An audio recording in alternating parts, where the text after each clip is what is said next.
लाल किले पर स्वतंत्रता दिवस के मुख्य समारोह में लोकसभा में विपक्ष के नेता राहुल गांधी व कांग्रेस अध्यक्ष मल्लिकार्जुन खड़गे की सीट के अरेंजमेंट व प्रधानमंत्री के भाषण को लेकर सियासी घमासान मच गया है। कांग्रेस ने सवाल खड़ा किया है। पार्टी ने आरोप लगाया है कि राहुल गांधी को पांचवें पंक्ति में बिठाया गया, जो विपक्ष के नेता के प्रोटोकॉल के खिलाफ है। पार्टी का कहना है कि लोकसभा और राज्यसभा में विपक्ष के नेता को कैबिनेट मंत्री का दर्जा हासिल होता है। वहीं रक्षा मंत्रालय के सूत्रों का कहना है कि ऐसा ओलंपिक खिलाड़ियों को जगह देने के लिए किया गया। लाल किले पर स्वतंत्रता दिवस के मुख्य समारोह में लोकसभा में विपक्ष के नेता राहुल गांधी व कांग्रेस अध्यक्ष मल्लिकार्जुन खड़गे की सीट के अरेंजमेंट व प्रधानमंत्री के भाषण को लेकर सियासी घमासान मच गया है। कांग्रेस ने सवाल खड़ा किया है। पार्टी ने आरोप लगाया है कि राहुल गांधी को पांचवीं पंक्ति में बिठाया गया, जो विपक्ष के नेता के प्रोटोकॉल के खिलाफ है।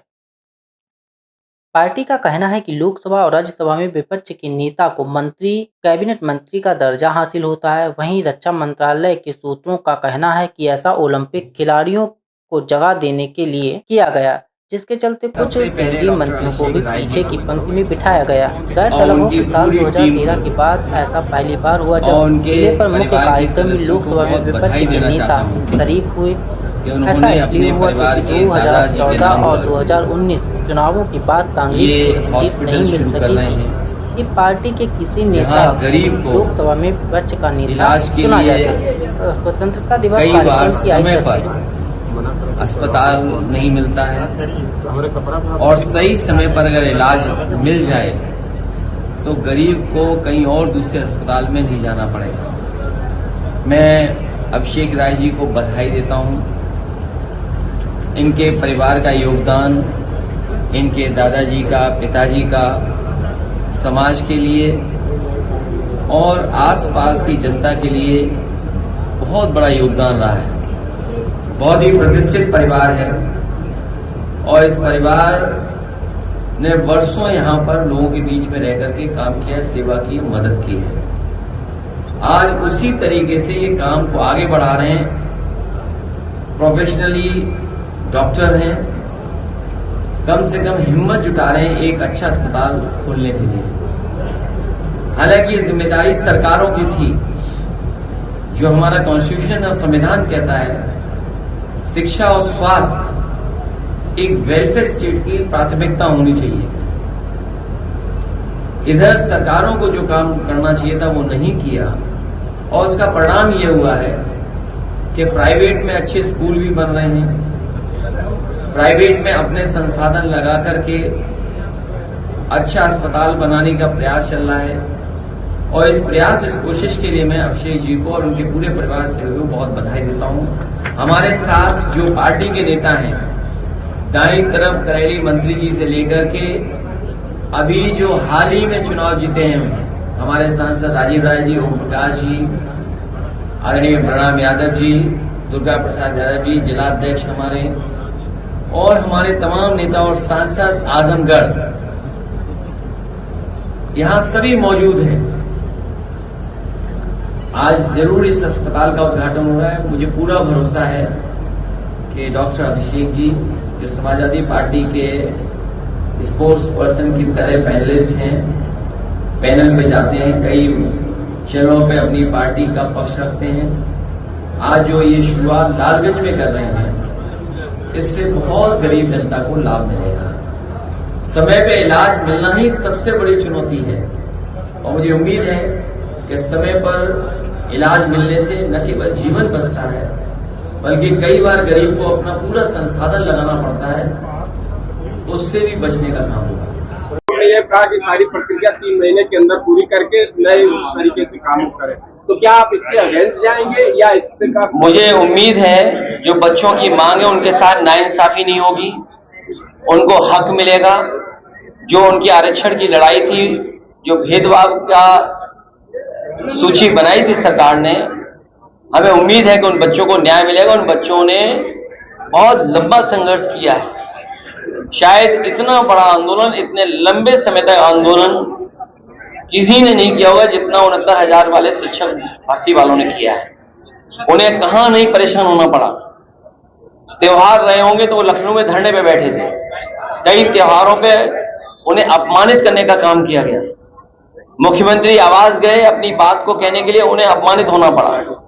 मंत्रियों के यहाँ गए, वहां अपमानित होना पड़ा। हम लोगों से जितने भी पॉलिटिकल लीडर्स हैं, सबसे अलग अलग समय पे अलग अलग ग्रुप मिला है। आज उन्हें न्याय मिला है। हमें उम्मीद है कि सरकार उनका न्याय देगी, उनके साथ नाइंसाफी नहीं करेगी, और सरकार ये भी आगे ध्यान रखेगी कि इस तरह का भेदभाव किसी के साथ नहीं हो। पीडीए ने मोदी योगी लोगों दोनों हराया है, इसलिए एमवाई से घबराए हुए हैं। सर, उत्तर प्रदेश सरकार जो है और पीडीए से घबराए हुए हैं। सर, उत्तर प्रदेश सरकार ये दावा कर रही है कि हम आने वाले चुनाव से पहले ही गरीबी मुक्त कर देंगे उत्तर प्रदेश को। देखिए, ये आंकड़े में क्या बताया था, $1 ट्रिलियन इकोनॉमी।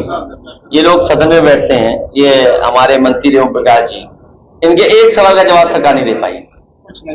पूरा आप निकाल के देख लो, इनके सवाल अगर एक भी जवाब दिया सरकार ने, और फिर $1 ट्रिलियन इकोनॉमी। आप तो पढ़े लिखे पत्रकार हो, अगर उत्तर प्रदेश की $1 ट्रिलियन इकोनॉमी का सपना देख रहे हैं तो किसान खुशहाल होना चाहिए, नौजवान को नौकरी रोजगार मिलना चाहिए, महंगाई कम हो, या कहीं ना कहीं पुल बन रहा हो, कहीं ना कहीं कारखाना लग रहा हो, तब $1 ट्रिलियन इकोनॉमी बनेगी।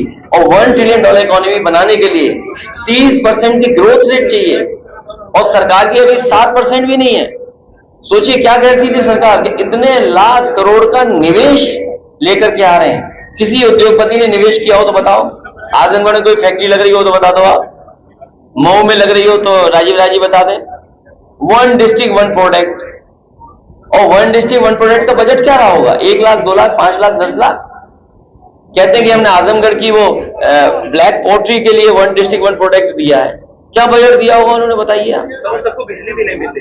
तो इसीलिए जो बुनकरों का हाल है, या जो हमारे पोल्ट्री वाले लोग हैं, आर्टिशियंस हैं, जो उनको मदद मिलनी चाहिए वो नहीं मिल पा रही। समाजवादी सरकार बनेगी तो हम अपने बुनकर भाइयों के लिए विशेष पैकेज और उनको विशेष सुविधाएं और विशेष उनके लिए बिजली से लेकर के तमाम इंतजाम और मार्केटिंग में सपोर्ट किया जाएगा, जिससे हमारा बुनकर भाई भी खुशहाल हो जाए। 2027 का चुनाव होने जा रहा है। बीजेपी ऐसी घबराई हुई है कि उन्हें पता ही नहीं लग रहा है कि किस दिशा में जाएं। और इन परिणामों के आने के बाद समाजवादी लोग जितना जनता के बीच में रहेंगे, उतना ही जनता का समर्थन आने वाले समय में मिलेगा। और हमें पूरा भरोसा है कि जो समाजवादियों की प्रोग्रेसिव पॉलिटिक्स रही है, जो समाजवादियों की पॉजिटिव पॉलिटिक्स है, जो समाजवादियों की खुशहाली की राजनीति है, जो समाजवादियों की भेदभाव मिटाने की राजनीति है, जो समाजवादियों को जो विरासत में मिला है कि खाई कैसे कम हो, अमीरी गरीबी की, उस दिशा में लगातार काम करेंगे। और पूर्वांचल की जनता पहले जैसा आशीर्वाद फिर देगी समाजवादियों को। अभी जब हाल ही में जब 5वें स्थान पे बताने वाली सरकार ने कहा कि अर्थव्यवस्था 5वें स्थान पर पहुंच गई है और 3रे स्थान पे ले जाने वाले हैं, इसका मतलब ये नहीं है कि हमारे किसानों की और नौजवानों की या व्यापारियों की आय बढ़ गई हो। अभी भी प्रति व्यक्ति आय नहीं बढ़ी है, वो आंकड़ों में तो दिखती है लेकिन सच्चाई में नहीं है वो। और दूसरा सुझाव हम लोगों ने दिया था, यही पूर्वांचल एक्सप्रेसवे को लेकर के, अगर ये 25 किलोमीटर और जोड़ दें गाजीपुर के हमारे पखनपुरा गांव से, और जो बक्सर से सड़क बनकर के आ रही है, तो भागलपुर से लेकर के सीधा दिल्ली तक आपको एक्सप्रेसवे मिल जाएगा।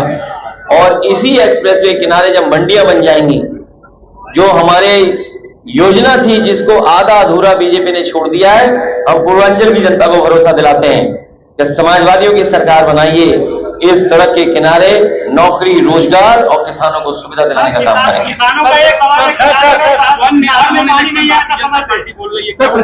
आपको तो समझ लेना चाहिए, जो लोग कह रहे हैं 1 नेशन 1 इलेक्शन, कई प्रदेशों का चुनाव नहीं करा पा रहे।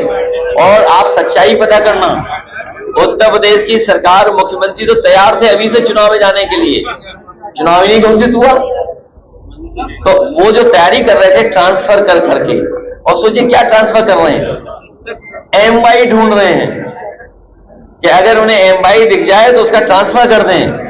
पीडीए ने एमवाई को हराया है। अब आप पूछोगे एमवाई क्या है? दिल्ली वाले और लखनऊ वालों को हराया है पीडीए ने। और सोचिए आप, बगल में प्रधानमंत्री जी का क्षेत्र है बनारस, गंगा एक्सप्रेसवे चल रहा है, मेरठ से प्रयागराज चला जा रहा है। और ये जो हमारा नोएडा से आगरा लखनऊ एक्सप्रेसवे से पूर्वांचल एक्सप्रेसवे चल रहा है, वो गाजीपुर होकर के बिहार चला जा रहा है। लेकिन अभी तक प्रधानमंत्री का क्षेत्र नहीं जुड़ा। बताइए आप, तो आप खुद समझ सकते हो कि उनके अंदर भी तालमेल ठीक नहीं चल रहा है।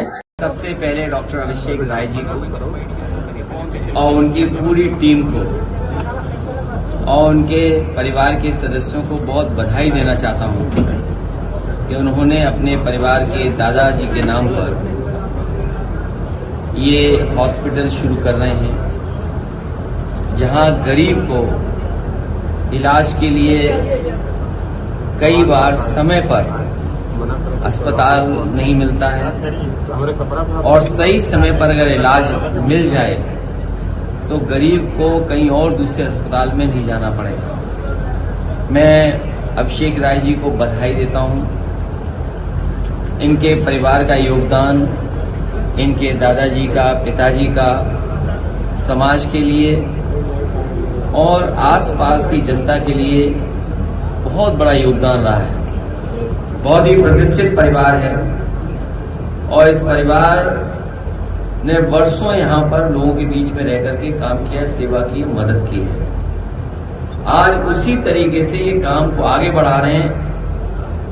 प्रोफेशनली डॉक्टर हैं, कम से कम हिम्मत जुटा रहे हैं एक अच्छा अस्पताल खोलने के लिए। हालांकि ये जिम्मेदारी सरकारों की थी। जो हमारा कॉन्स्टिट्यूशन और संविधान कहता है, शिक्षा और स्वास्थ्य एक वेलफेयर स्टेट की प्राथमिकता होनी चाहिए। इधर सरकारों को जो काम करना चाहिए था वो नहीं किया और उसका परिणाम ये हुआ है कि प्राइवेट में अच्छे स्कूल भी बन रहे हैं, प्राइवेट में अपने संसाधन लगा करके अच्छा अस्पताल बनाने का प्रयास चल रहा है। और इस प्रयास, इस कोशिश के लिए मैं अभिषेक जी को और उनके पूरे परिवार से बहुत बधाई देता हूं।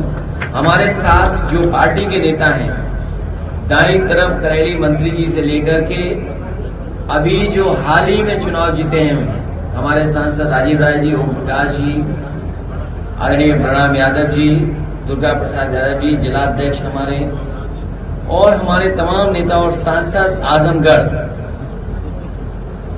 यहां सभी मौजूद हैं।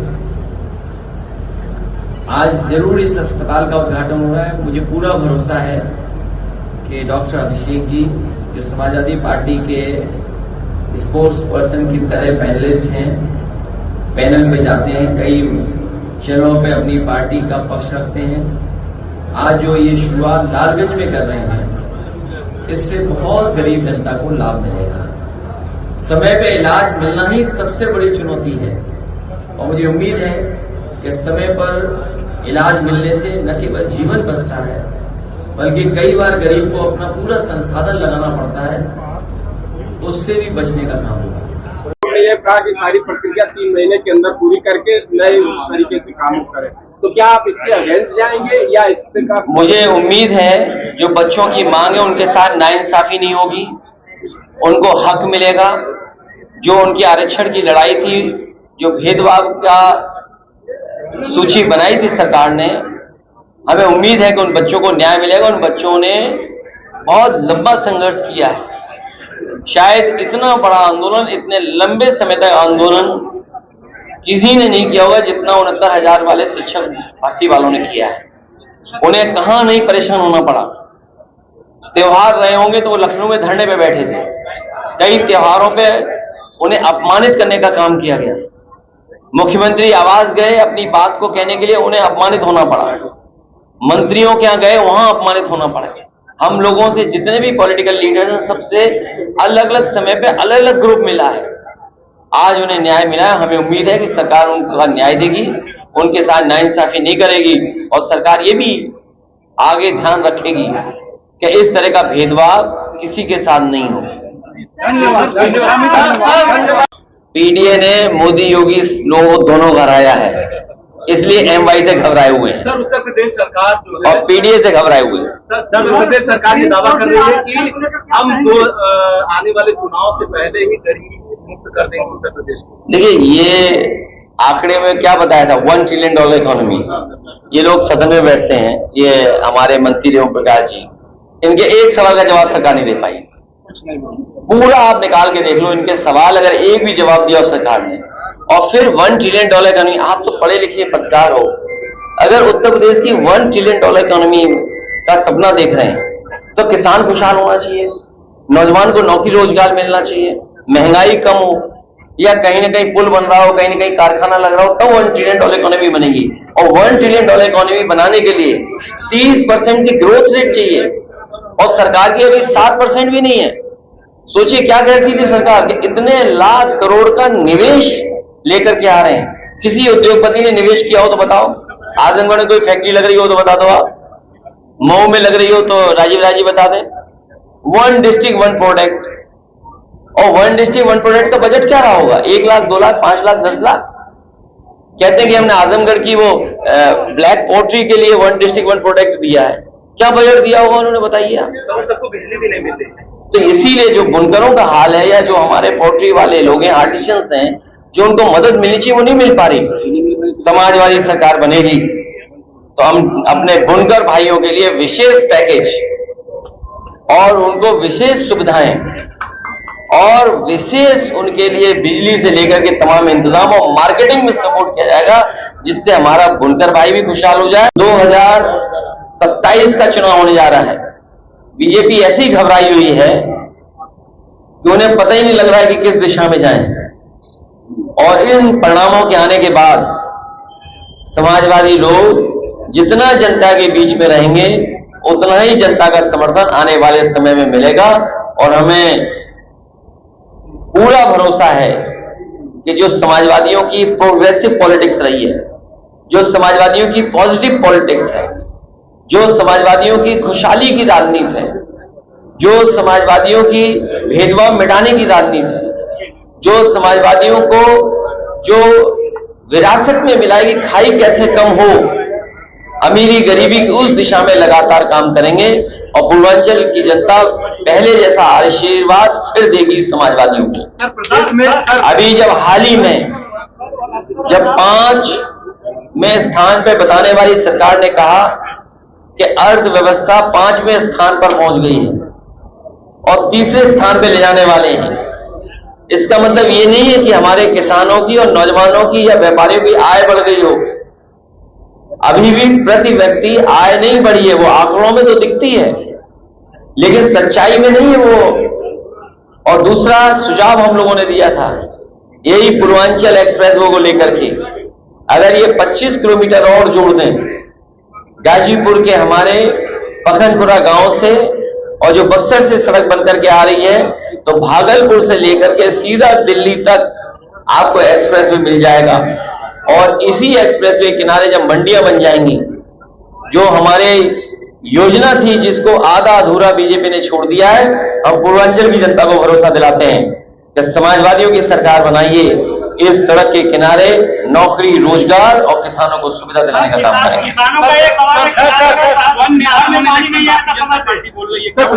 आपको तो समझ लेना चाहिए, जो लोग कह रहे हैं 1 नेशन 1 इलेक्शन, कई प्रदेशों का चुनाव नहीं करा पा रहे।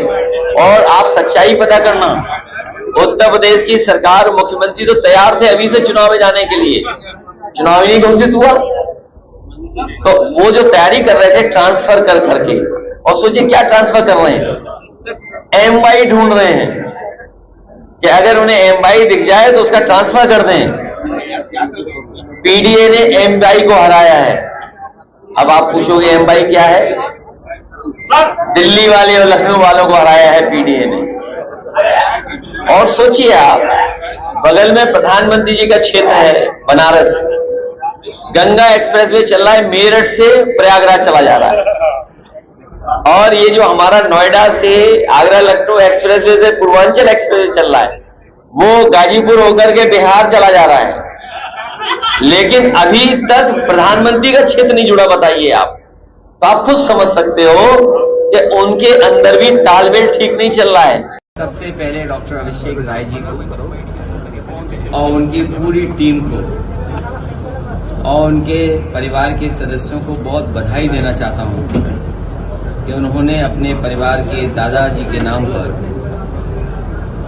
ये हॉस्पिटल शुरू कर रहे हैं, जहां गरीब को इलाज के लिए कई बार समय पर अस्पताल नहीं मिलता है और सही समय पर अगर इलाज मिल जाए तो गरीब को कहीं और दूसरे अस्पताल में नहीं जाना पड़ेगा। मैं अभिषेक राय जी को बधाई देता हूं।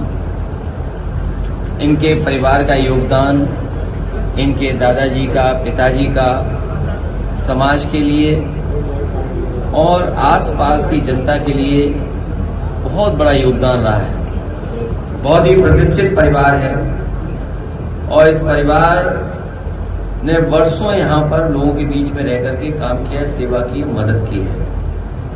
आज उसी तरीके से ये काम को आगे बढ़ा रहे हैं। प्रोफेशनली डॉक्टर हैं, कम से कम हिम्मत जुटा रहे हैं एक अच्छा अस्पताल खोलने के लिए। हालांकि ये जिम्मेदारी सरकारों की थी। जो हमारा कॉन्स्टिट्यूशन और संविधान कहता है, शिक्षा और स्वास्थ्य एक वेलफेयर स्टेट की प्राथमिकता होनी चाहिए।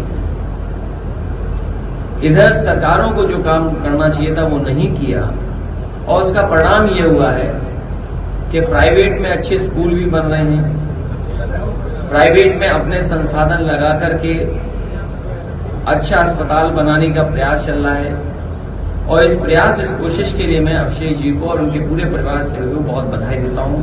हमारे साथ जो पार्टी के नेता हैं, दाईं तरफ करेली मंत्री जी से लेकर के अभी जो हाल ही में चुनाव जीते हैं हमारे सांसद राजीव राय जी, ओम प्रकाश जी, आदरणीय प्रणाम यादव जी, दुर्गा प्रसाद यादव जी, जिलाध्यक्ष हमारे, और हमारे तमाम नेता और सांसद आजमगढ़,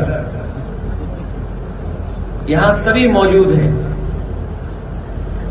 आज जरूर इस अस्पताल का उद्घाटन हो रहा है। मुझे पूरा भरोसा है कि डॉक्टर अभिषेक जी, जो समाजवादी पार्टी के स्पोर्ट्स पर्सन की तरह पैनलिस्ट हैं, पैनल पे जाते हैं, कई चैनलों पे अपनी पार्टी का पक्ष रखते हैं, आज जो ये शुरुआत लालगंज में कर रहे हैं, इससे बहुत गरीब जनता को लाभ मिलेगा। समय पे इलाज मिलना ही सबसे बड़ी चुनौती है और मुझे उम्मीद है कि समय पर इलाज मिलने से न केवल जीवन बचता है बल्कि कई बार गरीब को अपना पूरा संसाधन लगाना पड़ता है, उससे भी बचने का काम होगा।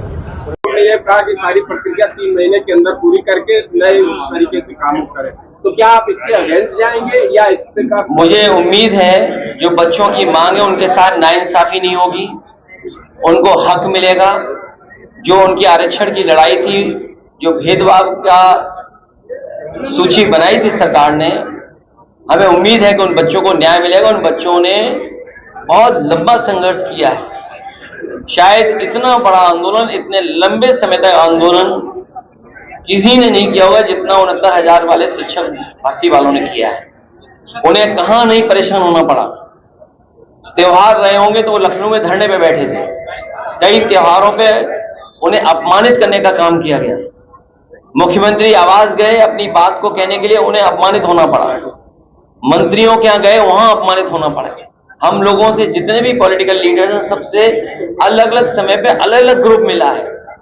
आज उन्हें न्याय मिला है। हमें उम्मीद है कि सरकार उनका न्याय देगी, उनके साथ नाइंसाफी नहीं करेगी और सरकार ये भी आगे ध्यान रखेगी कि इस तरह का भेदभाव किसी के साथ नहीं हो। पीडीए ने मोदी योगी लोगों दोनों घबराया है, इसलिए एमवाई से घबराए हुए हैं। सर, उत्तर प्रदेश सरकार जो है और पीडीए से घबराए हुए हैं। सर, उत्तर प्रदेश सरकार ये दावा कर रही है कि हम आने वाले चुनाव से पहले ही गरीबी मुक्त कर देंगे उत्तर प्रदेश को। देखिए, ये आंकड़े में क्या बताया था, $1 ट्रिलियन इकोनॉमी। ये लोग सदन में बैठते हैं, ये हमारे मंत्री ओम प्रकाश जी, इनके एक सवाल का जवाब सरकार नहीं दे पाई। पूरा आप निकाल के देख लो, इनके सवाल अगर एक भी जवाब दिया सरकार ने, और फिर $1 ट्रिलियन इकोनॉमी। आप तो पढ़े लिखे पत्रकार हो, अगर उत्तर प्रदेश की $1 ट्रिलियन इकोनॉमी का सपना देख रहे हैं, तो किसान खुशहाल होना चाहिए, नौजवान को नौकरी रोजगार मिलना चाहिए, महंगाई कम हो, या कहीं ना कहीं पुल बन रहा हो, कहीं ना कहीं कारखाना लग रहा हो, तब $1 ट्रिलियन इकोनॉमी बनेगी। और $1 ट्रिलियन इकोनॉमी बनाने के लिए 30% की ग्रोथ रेट चाहिए, और सरकार की अभी 7% भी नहीं है। सोचिए क्या कहती थी सरकार कि इतने लाख करोड़ का निवेश लेकर के आ रहे हैं। किसी उद्योगपति ने निवेश किया हो तो बताओ, आजमगढ़ में कोई फैक्ट्री लग रही हो तो बता दो आप, मऊ में लग रही हो तो राजीव राजी बता दें। 1 डिस्ट्रिक्ट 1 प्रोडक्ट, और 1 डिस्ट्रिक्ट 1 प्रोडक्ट का बजट क्या रहा होगा? 1 लाख, 2 लाख, 5 लाख, 10 लाख। कहते हैं कि हमने आजमगढ़ की वो ब्लैक पोल्ट्री के लिए 1 डिस्ट्रिक्ट 1 प्रोडक्ट दिया है, क्या बजट दिया होगा उन्होंने, बताइए आप। सबको बिजली भी नहीं मिलती। तो इसीलिए जो बुनकरों का हाल है, या जो हमारे पोल्ट्री वाले लोग हैं, आर्टिशियंस हैं, जो उनको मदद मिलनी चाहिए वो नहीं मिल पा रही। समाजवादी सरकार बनेगी तो हम अपने बुनकर भाइयों के लिए विशेष पैकेज और उनको विशेष सुविधाएं और विशेष उनके लिए बिजली से लेकर के तमाम इंतजाम और मार्केटिंग में सपोर्ट किया जाएगा, जिससे हमारा बुनकर भाई भी खुशहाल हो जाए। 2027 का चुनाव होने जा रहा है। बीजेपी ऐसी घबराई हुई है कि उन्हें पता ही नहीं लग रहा है कि किस दिशा में जाएं। और इन परिणामों के आने के बाद समाजवादी लोग जितना जनता के बीच में रहेंगे, उतना ही जनता का समर्थन आने वाले समय में मिलेगा। और हमें पूरा भरोसा है कि जो समाजवादियों की प्रोग्रेसिव पॉलिटिक्स रही है, जो समाजवादियों की पॉजिटिव पॉलिटिक्स है, जो समाजवादियों की खुशहाली की राजनीति है, जो समाजवादियों की भेदभाव मिटाने की राजनीति है, जो समाजवादियों को जो विरासत में मिला है कि खाई कैसे कम हो, अमीरी गरीबी की उस दिशा में लगातार काम करेंगे। और पूर्वांचल की जनता पहले जैसा आशीर्वाद फिर देगी समाजवादियों को। अभी जब हाल ही में जब 5वें स्थान पे बताने वाली सरकार ने कहा कि अर्थव्यवस्था 5वें स्थान पर पहुंच गई है और 3रे स्थान पे ले जाने वाले हैं, इसका मतलब ये नहीं है कि हमारे किसानों की और नौजवानों की या व्यापारियों की आय बढ़ गई हो। अभी भी प्रति व्यक्ति आय नहीं बढ़ी है, वो आंकड़ों में तो दिखती है लेकिन सच्चाई में नहीं है वो। और दूसरा सुझाव हम लोगों ने दिया था यही पूर्वांचल एक्सप्रेसवे को लेकर के, अगर ये 25 किलोमीटर और जोड़ दें गाजीपुर के हमारे पखनपुरा गांव से, और जो बक्सर से सड़क बनकर के आ रही है, तो भागलपुर से लेकर के सीधा दिल्ली तक आपको एक्सप्रेसवे मिल जाएगा। और इसी एक्सप्रेसवे किनारे जब मंडियां बन जाएंगी, जो हमारे योजना थी जिसको आधा अधूरा बीजेपी ने छोड़ दिया है, हम पूर्वांचल की जनता को भरोसा दिलाते हैं कि समाजवादियों की सरकार बनाइए, इस सड़क के किनारे नौकरी, रोजगार और किसानों को सुविधा दिलाने का काम करेंगे।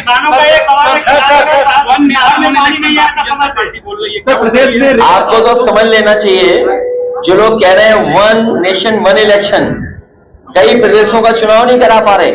और आप सच्चाई पता करना, उत्तर प्रदेश की सरकार, मुख्यमंत्री तो तैयार थे अभी से चुनाव में जाने के लिए, चुनाव ही नहीं घोषित हुआ, तो वो जो तैयारी कर रहे थे ट्रांसफर कर करके, और सोचिए क्या ट्रांसफर कर रहे हैं, एमवाई ढूंढ रहे हैं कि अगर उन्हें एमवाई दिख जाए तो उसका ट्रांसफर कर दें। पीडीए ने एमवाई को हराया है। अब आप पूछोगे एमवाई क्या है? दिल्ली वाले और लखनऊ वालों को हराया है पीडीए ने।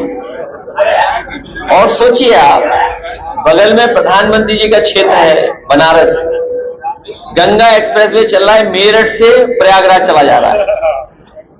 और ये जो हमारा नोएडा से आगरा लखनऊ एक्सप्रेसवे से पूर्वांचल एक्सप्रेसवे चल रहा है, वो गाजीपुर होकर के बिहार चला जा रहा है, लेकिन अभी तक प्रधानमंत्री का क्षेत्र नहीं जुड़ा। बताइए आप, तो आप खुद समझ सकते हो कि उनके अंदर भी तालमेल ठीक नहीं चल रहा है। सबसे पहले डॉक्टर अभिषेक राय जी को और उनकी पूरी टीम को और उनके परिवार के सदस्यों को बहुत बधाई देना चाहता हूं कि उन्होंने अपने परिवार के दादाजी के नाम पर ये हॉस्पिटल शुरू कर रहे हैं, जहां गरीब को इलाज के लिए कई बार समय पर अस्पताल नहीं मिलता है, और सही समय पर अगर इलाज मिल जाए तो गरीब को कहीं और दूसरे अस्पताल में नहीं जाना पड़ेगा। मैं अभिषेक राय जी को बधाई देता हूं। इनके परिवार का योगदान, इनके दादाजी का, पिताजी का समाज के लिए और आसपास की जनता के लिए बहुत बड़ा योगदान रहा है। बहुत ही प्रतिष्ठित परिवार है और इस परिवार ने वर्षों यहाँ पर लोगों के बीच में रह करके काम किया, सेवा की, मदद की है। आज उसी तरीके से ये काम को आगे बढ़ा रहे हैं। प्रोफेशनली डॉक्टर हैं, कम से कम हिम्मत जुटा रहे हैं एक अच्छा अस्पताल खोलने के लिए। हालांकि ये जिम्मेदारी सरकारों की थी। जो हमारा कॉन्स्टिट्यूशन और संविधान कहता है, शिक्षा और स्वास्थ्य एक वेलफेयर स्टेट की प्राथमिकता होनी चाहिए। इधर सरकारों को जो काम करना चाहिए था वो नहीं किया और उसका परिणाम ये हुआ है कि प्राइवेट में अच्छे स्कूल भी बन रहे हैं, प्राइवेट में अपने संसाधन लगा करके अच्छा अस्पताल बनाने का प्रयास चल रहा है। और इस प्रयास, इस कोशिश के लिए मैं अभिषेक जी को और उनके पूरे परिवार से भी बहुत बधाई देता हूं। हमारे साथ जो पार्टी के नेता हैं, दाईं तरफ करेली मंत्री जी से लेकर के अभी जो हाल ही में चुनाव जीते हैं हमारे सांसद राजीव राय जी, ओम प्रकाश जी, आदरणीय प्रणाम यादव जी, दुर्गा प्रसाद यादव जी, जिलाध्यक्ष हमारे, और हमारे तमाम नेता और सांसद आजमगढ़, यहां सभी मौजूद हैं।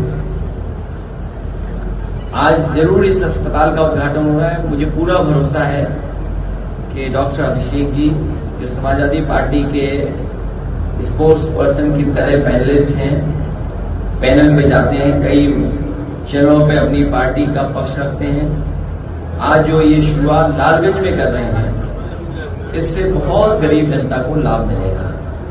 समय पे इलाज मिलना ही सबसे बड़ी चुनौती है और मुझे उम्मीद है कि समय पर इलाज मिलने से न केवल जीवन बचता है, बल्कि कई बार गरीब को अपना पूरा संसाधन लगाना पड़ता है, उससे भी बचने का काम होगा।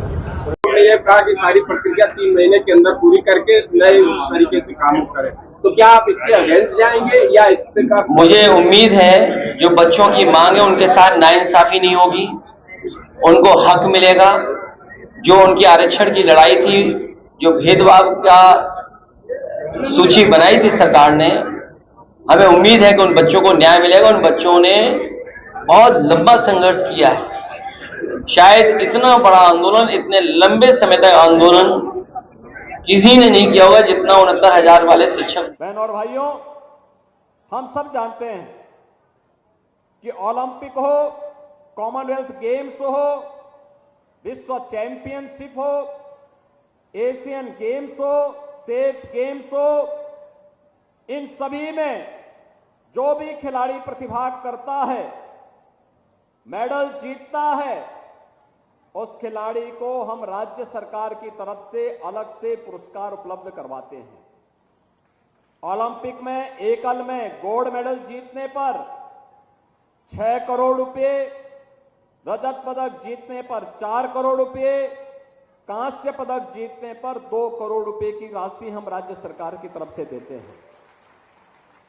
ओलंपिक में स्वर्ण पदक पर 3 गेम्स में स्वर्ण पदक पर 3 करोड़, रजत पदक पर 2 करोड़, कांस्य पदक पर 1 करोड़ रुपए की राशि हम राज्य सरकार की तरफ से उपलब्ध करवाते हैं। एशियन गेम्स में स्वर्ण पदक पर 3 करोड़, रजत पदक पर 1.5 करोड़ और कांस्य पदक पर 75 लाख रुपए की पुरस्कार राशि हम राज्य शासन की तरफ से देते हैं। तो कॉमनवेल्थ गेम्स में स्वर्ण पदक पर 1.5 करोड़, रजत पदक पर 75 लाख और कांस्य पदक पर 50 लाख रुपए की राशि हम लोग राज्य शासन की तरफ से उपलब्ध करवाने का कार्य करते हैं। विश्व cup championship, SAF games, national games, इन सभी में भी हम लोग सहायता उपलब्ध करवाते हैं। मुझे बताते हुए प्रसन्नता है कि श्री ललित कुमार उपाध्याय को अभी 1 वर्ष पहले ही हमने टोक्यो ओलंपिक में मेडल दिलाने के लिए सीधे डिप्टी एसपी का पद दिया है। अब वो खेल भी रहे हैं और साथ साथ उत्तर प्रदेश पुलिस बल का भी मान बढ़ा रहे हैं, वहां भी प्रशिक्षण दे रहे हैं। इसके साथ ही हम लोगों ने क्रिकेट के लिए सुश्री दीप्ति शर्मा को, एथलेटिक्स के लिए सुश्री पारुल चौधरी को, शूटिंग के लिए अखिल स्योराण को, कबड्डी के लिए अर्जुन देसवाल को, इन सबको हम लोगों ने डिप्टी एसपी बनाया है, सीधे डिप्टी एसपी बनाया। इन्होंने मेडल जीता है इसलिए डिप्टी एसपी बनाया है। विजय कुमार यादव और सुश्री दिव्या काकरान को नायब तहसीलदार की नियुक्ति दी है। अर्जुन सिंह केनो स्प्रिट खिलाड़ी हैं, इन्हें यात्री कर अधिकारी के रूप में, और सुश्री प्राची को ये एथलेटिक्स है, इन्हें, और पुनीत कुमार जो रोइंग खिलाड़ी है, इन्हें जिला युवा कल्याण अधिकारी के पद पर नियुक्ति भी प्रदान कर दी गई है। ऐसे 500 खिलाड़ियों को हमने नियुक्ति पत्र दिया है उत्तर प्रदेश पुलिस बल में और अन्य विभागों में, सरकारी नौकरी में सीधे उन्हें नौकरी उपलब्ध करा दी है। और अब बारी आ गई है पुत्र की उन्नति के रूप से तेज बहादुर सिंह की साधना का परिणाम है, और आज ये होनहार खिलाड़ी हॉकी इंडिया का ताज बनकर के भारत का गौरव बढ़ा रहा है। तो एक गरीब परिवार में मात्र 11 वर्ष की उम्र थी, पिता की साया उड़ गई, लेकिन मां ने हिम्मत नहीं हारी। 3-3 पुत्रों को पढ़ाने का दायित्व, लेकिन पढ़ाने के साथ साथ खिलाना भी है, क्योंकि जब खेलेगा तभी खिलेगा। और राजकुमार पाल और उनके दोनों भाइयों ने मेहनत किया, इसी स्टेडियम से आगे बढ़े। आज तीनों आगे बढ़ते हुए, राजकुमार पाल तो हॉकी इंडिया के सदस्य बने और अभी पेरिस ओलंपिक में उन्होंने भारत को मेडल दिलाने में योगदान किया। बहनों और भाइयों, इसका मतलब अब राजकुमार पाल भी सीधे डिप्टी एसपी बनेंगे।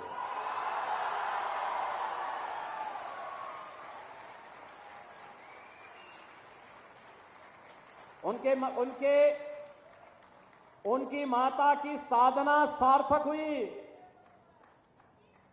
और पिता जहां भी होंगे आशीर्वाद दे रहे होंगे।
बहनों और भाइयों, हम सब जानते हैं कि ओलंपिक हो, कॉमनवेल्थ गेम्स हो, विश्व चैंपियनशिप हो, एशियन गेम्स हो, सेफ गेम्स हो, इन सभी में जो भी खिलाड़ी प्रतिभाग करता है, मेडल जीतता है, उस खिलाड़ी को हम राज्य सरकार की तरफ से अलग से पुरस्कार उपलब्ध करवाते हैं। ओलंपिक में एकल में गोल्ड मेडल जीतने पर 6 करोड़ रुपए, रजत पदक जीतने पर 4 करोड़ रुपए, कांस्य पदक जीतने पर 2 करोड़ रुपए की राशि हम राज्य सरकार की तरफ से देते हैं।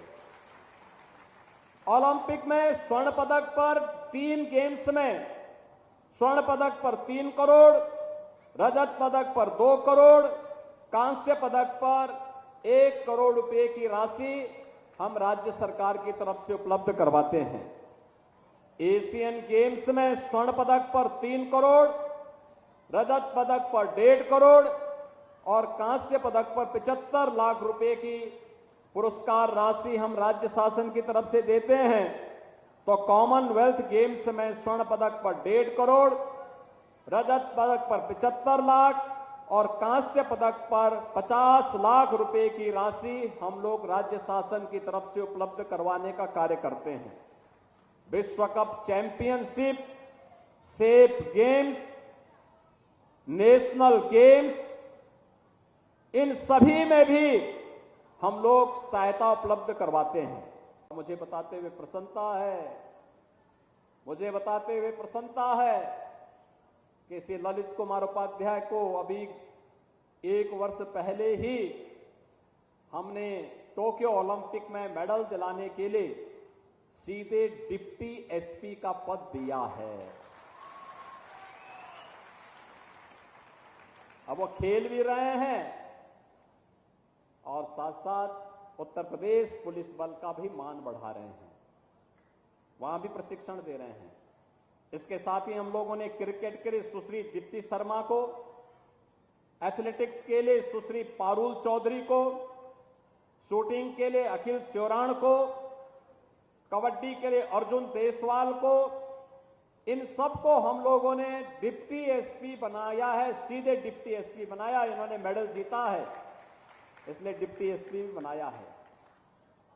विजय कुमार यादव और सुश्री दिव्या काकरान को नायब तहसीलदार की नियुक्ति दी है।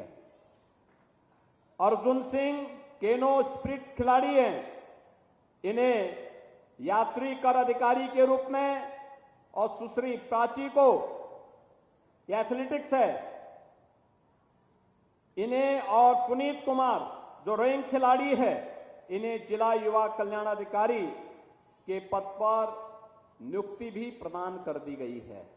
ऐसे 500 खिलाड़ियों को हमने नियुक्ति पत्र दिया है उत्तर प्रदेश पुलिस बल में और अन्य विभागों में, सरकारी नौकरी में सीधे उन्हें नौकरी उपलब्ध करा दी है। और अब बारी आ गई है राजकुमार पाल की भी।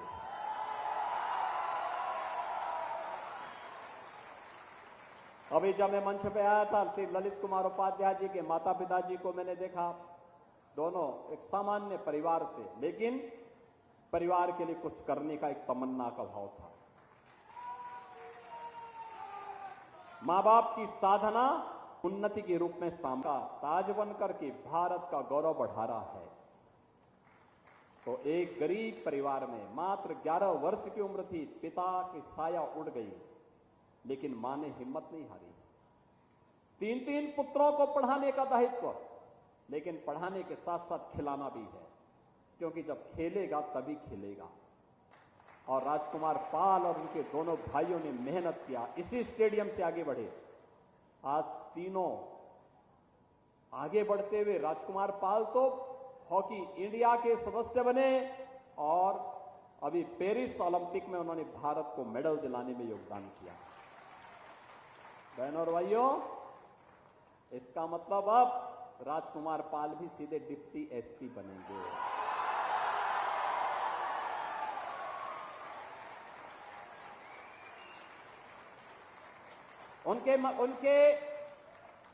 उनकी माता की साधना सार्थक हुई और पिता जहां भी होंगे आशीर्वाद दे रहे होंगे। बहनों और भाइयों, हम सब जानते हैं कि ओलंपिक हो, कॉमनवेल्थ गेम्स हो, विश्व चैंपियनशिप हो, एशियन गेम्स हो, सेफ गेम्स हो, इन सभी में जो भी खिलाड़ी प्रतिभाग करता है, मेडल जीतता है, उस खिलाड़ी को हम राज्य सरकार की तरफ से अलग से पुरस्कार उपलब्ध करवाते हैं। ओलंपिक में एकल में गोल्ड मेडल जीतने पर 6 करोड़ रुपए, रजत पदक जीतने पर 4 करोड़ रुपए, कांस्य पदक जीतने पर 2 करोड़ रुपए की राशि हम राज्य सरकार की तरफ से देते हैं।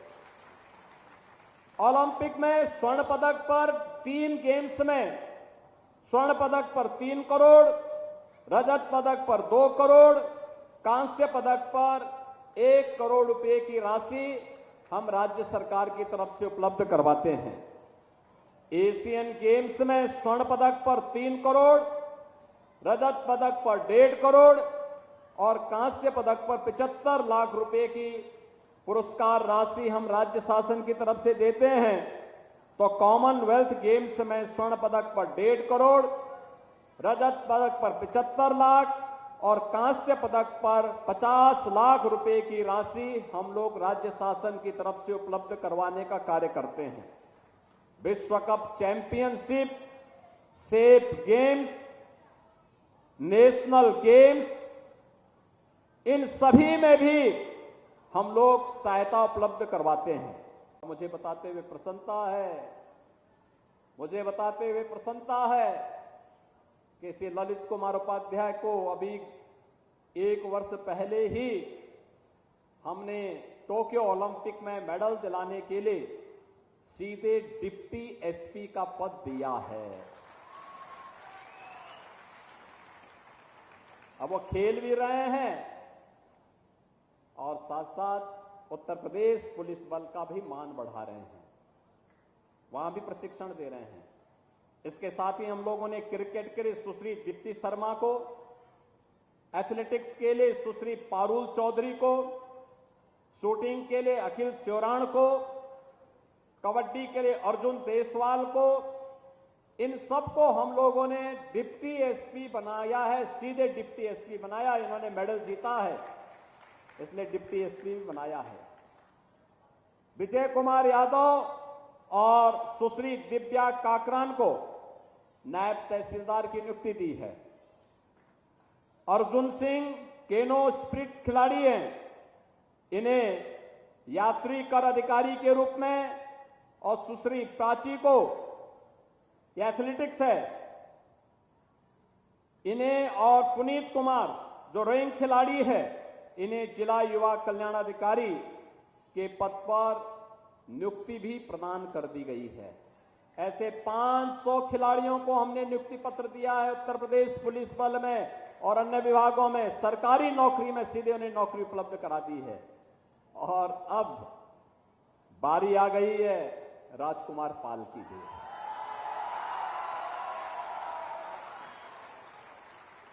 अभी जब मैं मंच पे आया था, श्री ललित कुमार उपाध्याय जी के माता पिताजी को मैंने देखा, दोनों एक सामान्य परिवार से, लेकिन परिवार के लिए कुछ करने का एक तमन्ना का भाव था। मां बाप की साधना पुत्र की उन्नति के रूप में सामने आता है। ललित कुमार उपाध्याय मां बाप की साधना का परिणाम है, श्री तेज बहादुर सिंह की साधना का परिणाम है, और आज ये होनहार खिलाड़ी हॉकी इंडिया का ताज बनकर के भारत का गौरव बढ़ा रहा है। तो एक गरीब परिवार में मात्र 11 वर्ष की उम्र थी, पिता की साया उड़ गई, लेकिन मां ने हिम्मत नहीं हारी। 3 पुत्रों को पढ़ाने का दायित्व, लेकिन पढ़ाने के साथ साथ खिलाना भी है, क्योंकि जब खेलेगा तभी खिलेगा। और राजकुमार पाल और उनके दोनों भाइयों ने मेहनत किया, इसी स्टेडियम से आगे बढ़े। आज तीनों आगे बढ़ते हुए, राजकुमार पाल तो हॉकी इंडिया के सदस्य बने और अभी पेरिस ओलंपिक में उन्होंने भारत को मेडल दिलाने में योगदान किया। बहनों और भाइयों, इसका मतलब अब राजकुमार पाल भी सीधे डिप्टी एसपी बनेंगे।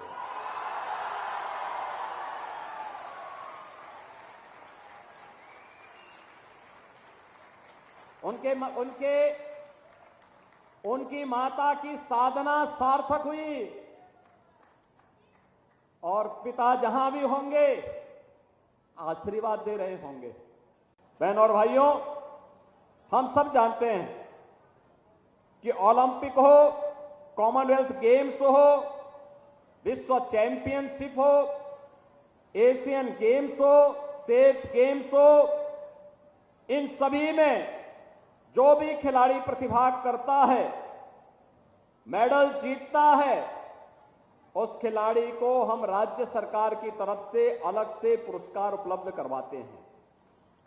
ओलंपिक में एकल में गोल्ड मेडल जीतने पर 6 करोड़ रुपए, रजत पदक जीतने पर 4 करोड़ रुपए, कांस्य पदक जीतने पर 2 करोड़ रुपए की राशि हम राज्य सरकार की तरफ से देते हैं। ओलंपिक में स्वर्ण पदक पर 3 गेम्स में स्वर्ण पदक पर 3 करोड़, रजत पदक पर 2 करोड़, कांस्य पदक पर 1 करोड़ रुपए की राशि हम राज्य सरकार की तरफ से उपलब्ध करवाते हैं। एशियन गेम्स में स्वर्ण पदक पर 3 करोड़, रजत पदक पर 1.5 करोड़ और कांस्य पदक पर 75 लाख रुपए की पुरस्कार राशि हम राज्य शासन की तरफ से देते हैं। तो कॉमनवेल्थ गेम्स में स्वर्ण पदक पर 1.5 करोड़, रजत पदक पर 75 लाख और कांस्य पदक पर 50 लाख रुपए की राशि हम लोग राज्य शासन की तरफ से उपलब्ध करवाने का कार्य करते हैं। विश्व cup championship, SAF games, national games, इन सभी में भी हम लोग सहायता उपलब्ध करवाते हैं। मुझे बताते हुए प्रसन्नता है कि श्री ललित कुमार उपाध्याय को अभी 1 वर्ष पहले ही हमने टोक्यो ओलंपिक में मेडल दिलाने के लिए सीधे डिप्टी एसपी का पद दिया है। अब वो खेल भी रहे हैं और साथ साथ उत्तर प्रदेश पुलिस बल का भी मान बढ़ा रहे हैं, वहां भी प्रशिक्षण दे रहे हैं। इसके साथ ही हम लोगों ने क्रिकेट के लिए सुश्री दीप्ति शर्मा को, एथलेटिक्स के लिए सुश्री पारुल चौधरी को, शूटिंग के लिए अखिल श्योराण को, कबड्डी के लिए अर्जुन देसवाल को, इन सबको हम लोगों ने डिप्टी एसपी बनाया है, सीधे डिप्टी एसपी बनाया। इन्होंने मेडल जीता है इसलिए डिप्टी एसपी बनाया है। विजय कुमार यादव और सुश्री दिव्या काकरान को नायब तहसीलदार की नियुक्ति दी है। अर्जुन सिंह केनो स्प्रिट खिलाड़ी हैं, इन्हें यात्री कर अधिकारी के रूप में, और सुश्री प्राची को ये एथलेटिक्स है, इन्हें, और पुनीत कुमार जो रोइंग खिलाड़ी है, इन्हें जिला युवा कल्याण अधिकारी के पद पर नियुक्ति भी प्रदान कर दी गई है। जब भारत की आजादी के 100 वर्ष पूरे हो रहे होंगे, उस समय एक ऐसा भारत जो विकसित भारत होगा, शक्तिशाली भारत होगा, सशक्त भारत होगा। उस सशक्त भारत के निर्माण के लिए प्रधानमंत्री जी ने आजादी के अमृत महोत्सव के अवसर पर जिन 5 प्रणों की बात की, उन 5 प्रणों में सबसे महत्वपूर्ण प्रण है और वह है नागरिक कर्तव्य। नागरिक कर्तव्य के प्रति हम जिस क्षेत्र में काम कर रहे हैं, किसी भी क्षेत्र में हो सकते हैं, शासन में हो सकते हैं, प्रशासन में हो सकते हैं, पुलिस सेवा में हो सकते हैं, व्यवसाय में हो सकते हैं, युवा हो सकते हैं, किसान हो सकते हैं, महिलाएं हो सकती हैं, समाज के किसी भी तबके में रहकर के वो कार्य, शिक्षक है, अधिवक्ता है,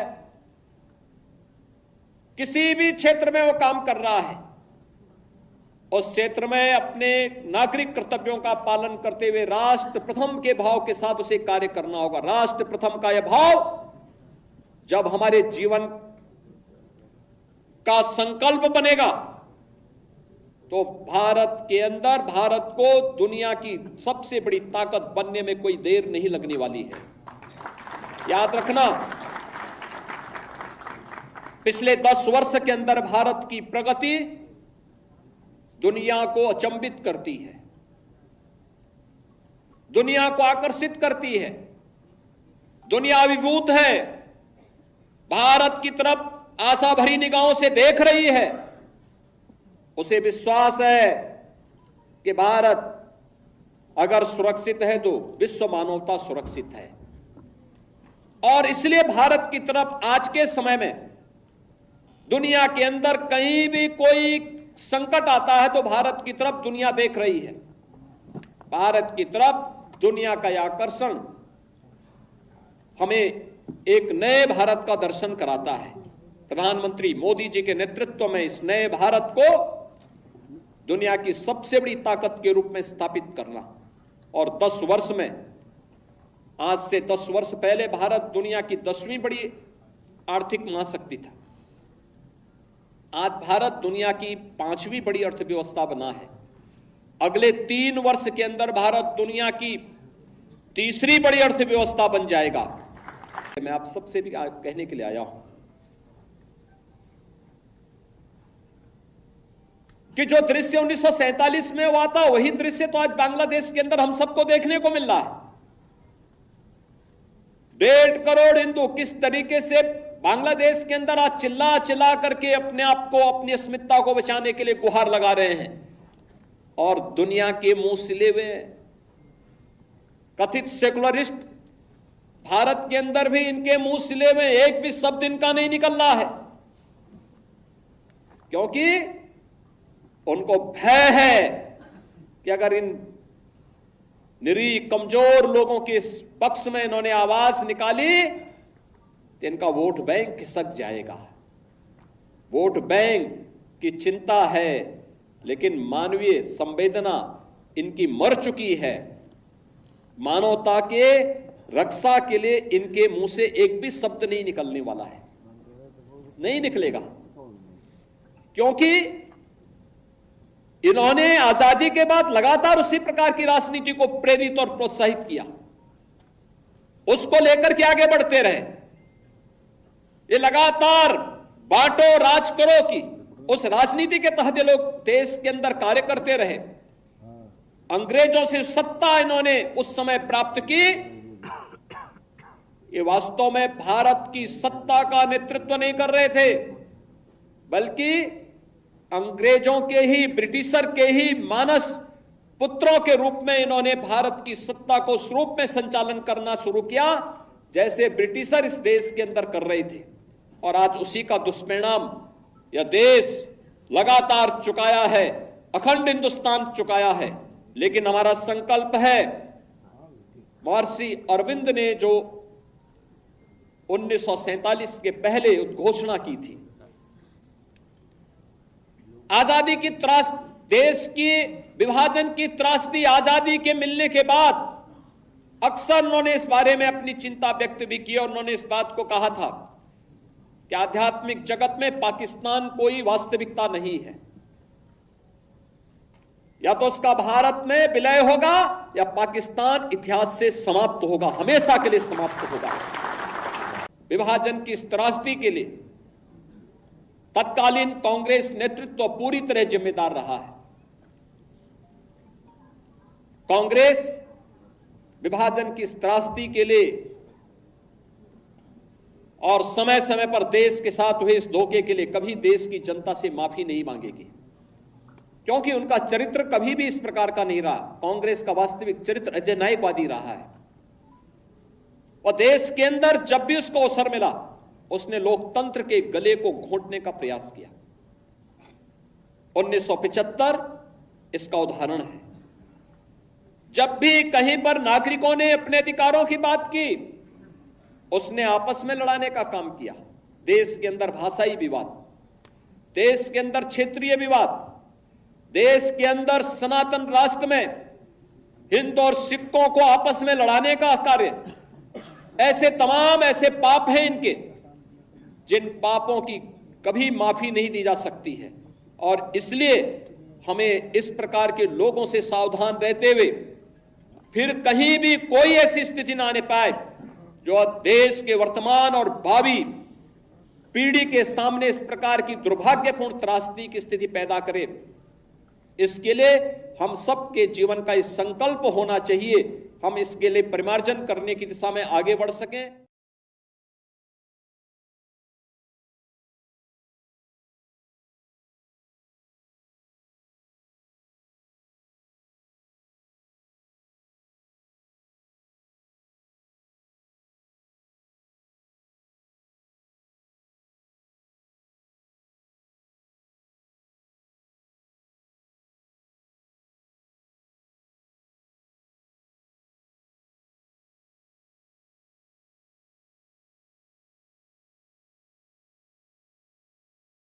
जब भारत की आजादी के 100 वर्ष पूरे हो रहे होंगे, उस समय एक ऐसा भारत जो विकसित भारत होगा, शक्तिशाली भारत होगा, सशक्त भारत होगा।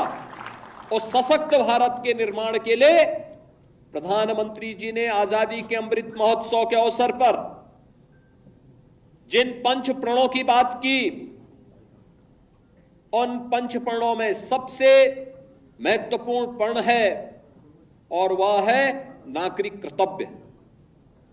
नागरिक कर्तव्य के प्रति हम जिस क्षेत्र में काम कर रहे हैं, किसी भी क्षेत्र में हो सकते हैं, शासन में हो सकते हैं, प्रशासन में हो सकते हैं, पुलिस सेवा में हो सकते हैं, व्यवसाय में हो सकते हैं, युवा हो सकते हैं, किसान हो सकते हैं, महिलाएं हो सकती हैं, समाज के किसी भी तबके में रहकर के वो कार्य, शिक्षक है, अधिवक्ता है,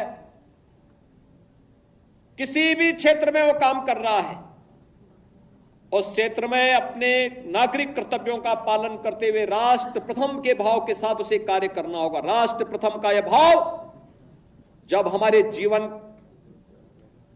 का संकल्प बनेगा, तो भारत के अंदर भारत को दुनिया की सबसे बड़ी ताकत बनने में कोई देर नहीं लगने वाली है। याद रखना, पिछले 10 वर्ष के अंदर भारत की प्रगति दुनिया को अचंभित करती है, दुनिया को आकर्षित करती है। दुनिया अभिभूत है, भारत की तरफ आशा भरी निगाहों से देख रही है। उसे विश्वास है कि भारत अगर सुरक्षित है तो विश्व मानवता सुरक्षित है, और इसलिए भारत की तरफ आज के समय में दुनिया के अंदर कहीं भी कोई संकट आता है तो भारत की तरफ दुनिया देख रही है। भारत की तरफ दुनिया का यह आकर्षण हमें एक नए भारत का दर्शन कराता है। प्रधानमंत्री मोदी जी के नेतृत्व में इस नए भारत को दुनिया की सबसे बड़ी ताकत के रूप में स्थापित करना, और 10 वर्ष में, आज से 10 वर्ष पहले भारत दुनिया की 10वीं बड़ी आर्थिक महाशक्ति था। आज भारत दुनिया की 5वीं बड़ी अर्थव्यवस्था बना है। अगले 3 वर्ष के अंदर भारत दुनिया की 3री बड़ी अर्थव्यवस्था बन जाएगा। मैं आप सबसे भी कहने के लिए आया हूं कि जो दृश्य 1947 में हुआ था, वही दृश्य तो आज बांग्लादेश के अंदर हम सबको देखने को मिल रहा है। 1.5 करोड़ हिंदू किस तरीके से बांग्लादेश के अंदर आज चिल्ला चिल्ला करके अपने आप को, अपनी अस्मिता को बचाने के लिए गुहार लगा रहे हैं, और दुनिया के मुंह सिले हुए कथित सेकुलरिस्ट भारत के अंदर भी इनके मुंह सिले हुए एक भी शब्द इनका नहीं निकल रहा है, क्योंकि उनको भय है कि अगर इन निरीह कमजोर लोगों के इस पक्ष में इन्होंने आवाज निकाली तो इनका वोट बैंक खिसक जाएगा। वोट बैंक की चिंता है, लेकिन मानवीय संवेदना इनकी मर चुकी है। मानवता के रक्षा के लिए इनके मुंह से एक भी शब्द नहीं निकलने वाला है, नहीं निकलेगा, क्योंकि इन्होंने आजादी के बाद लगातार उसी प्रकार की राजनीति को प्रेरित और प्रोत्साहित किया, उसको लेकर के आगे बढ़ते रहे। ये लगातार बांटो राज करो की उस राजनीति के तहत ये लोग देश के अंदर कार्य करते रहे। अंग्रेजों से सत्ता इन्होंने उस समय प्राप्त की। ये वास्तव में भारत की सत्ता का नेतृत्व नहीं कर रहे थे, बल्कि अंग्रेजों के ही, ब्रिटिशर के ही मानस पुत्रों के रूप में इन्होंने भारत की सत्ता को उस रूप में संचालन करना शुरू किया जैसे ब्रिटिशर इस देश के अंदर कर रहे थे। और आज उसी का दुष्परिणाम यह देश लगातार चुकाया है, अखंड हिंदुस्तान चुकाया है। लेकिन हमारा संकल्प है, महर्षि अरविंद ने जो 1947 के पहले घोषणा की थी, आजादी की त्रास, देश की विभाजन की त्रासदी आजादी के मिलने के बाद अक्सर उन्होंने इस बारे में अपनी चिंता व्यक्त भी की, और उन्होंने इस बात को कहा था कि आध्यात्मिक जगत में पाकिस्तान कोई वास्तविकता नहीं है। या तो उसका भारत में विलय होगा या पाकिस्तान इतिहास से समाप्त होगा, हमेशा के लिए समाप्त होगा। विभाजन की इस त्रासदी के लिए तत्कालीन कांग्रेस नेतृत्व पूरी तरह जिम्मेदार रहा है। कांग्रेस विभाजन की इस त्रासदी के लिए और समय समय पर देश के साथ हुए इस धोखे के लिए कभी देश की जनता से माफी नहीं मांगेगी, क्योंकि उनका चरित्र कभी भी इस प्रकार का नहीं रहा। कांग्रेस का वास्तविक चरित्र अधिनायकवादी रहा है। और देश के अंदर जब भी उसको अवसर मिला, उसने लोकतंत्र के गले को घोंटने का प्रयास किया। 1975 इसका उदाहरण है। जब भी कहीं पर नागरिकों ने अपने अधिकारों की बात की, उसने आपस में लड़ाने का काम किया। देश के अंदर भाषाई विवाद, देश के अंदर क्षेत्रीय विवाद, देश के अंदर सनातन राष्ट्र में हिंदू और सिखों को आपस में लड़ाने का कार्य, ऐसे तमाम ऐसे पाप हैं इनके, जिन पापों की कभी माफी नहीं दी जा सकती है। और इसलिए हमें इस प्रकार के लोगों से सावधान रहते हुए फिर कहीं भी कोई ऐसी स्थिति ना आने पाए जो देश के वर्तमान और भावी पीढ़ी के सामने इस प्रकार की दुर्भाग्यपूर्ण त्रासदी की स्थिति पैदा करे। इसके लिए हम सबके जीवन का इस संकल्प होना चाहिए, हम इसके लिए परिमार्जन करने की दिशा में आगे बढ़ सकें। जब भारत की आजादी के 100 वर्ष पूरे हो रहे होंगे, सबसे पहले डॉक्टर अभिषेक राय जी को और उनकी पूरी टीम को और उनके परिवार के सदस्यों को बहुत बधाई देना चाहता हूं कि उन्होंने अपने परिवार के दादाजी के नाम पर ये हॉस्पिटल शुरू कर रहे हैं, जहां गरीब को इलाज के लिए कई बार समय पर अस्पताल नहीं मिलता है और सही समय पर अगर इलाज मिल जाए तो गरीब को कहीं और दूसरे अस्पताल में नहीं जाना पड़ेगा। मैं अभिषेक राय जी को बधाई देता हूं। इनके परिवार का योगदान, इनके दादाजी का, पिताजी का समाज के लिए और आसपास की जनता के लिए बहुत बड़ा योगदान रहा है। बहुत ही प्रतिष्ठित परिवार है और इस परिवार ने वर्षों यहाँ पर लोगों के बीच में रह करके काम किया, सेवा की, मदद की है। आज उसी तरीके से ये काम को आगे बढ़ा रहे हैं। प्रोफेशनली डॉक्टर हैं, कम से कम हिम्मत जुटा रहे हैं एक अच्छा अस्पताल खोलने के लिए। हालांकि ये जिम्मेदारी सरकारों की थी। जो हमारा कॉन्स्टिट्यूशन और संविधान कहता है, शिक्षा और स्वास्थ्य एक वेलफेयर स्टेट की प्राथमिकता होनी चाहिए। इधर सरकारों को जो काम करना चाहिए था वो नहीं किया और उसका परिणाम ये हुआ है कि प्राइवेट में अच्छे स्कूल भी बन रहे हैं, प्राइवेट में अपने संसाधन लगा करके अच्छा अस्पताल बनाने का प्रयास चल रहा है। और इस प्रयास, इस कोशिश के लिए मैं अभिषेक जी को और उनके पूरे परिवार से को बहुत बधाई देता हूं। हमारे साथ जो पार्टी के नेता हैं, दाईं तरफ करेली मंत्री जी से लेकर के अभी जो हाल ही में चुनाव जीते हैं हमारे सांसद राजीव राय जी, ओम प्रकाश जी, आदरणीय बलराम यादव जी, दुर्गा प्रसाद यादव जी, जिलाध्यक्ष हमारे, और हमारे तमाम नेता और सांसद आजमगढ़, यहाँ सभी मौजूद हैं। आज जरूर इस अस्पताल का उद्घाटन हो रहा है। मुझे पूरा भरोसा है कि डॉक्टर अभिषेक जी, जो समाजवादी पार्टी के स्पोर्ट्स पर्सन की तरह पैनलिस्ट हैं, पैनल पे जाते हैं, कई चैनलों पे अपनी पार्टी का पक्ष रखते हैं, आज जो ये शुरुआत लालगंज में कर रहे हैं, इससे बहुत गरीब जनता को लाभ मिलेगा।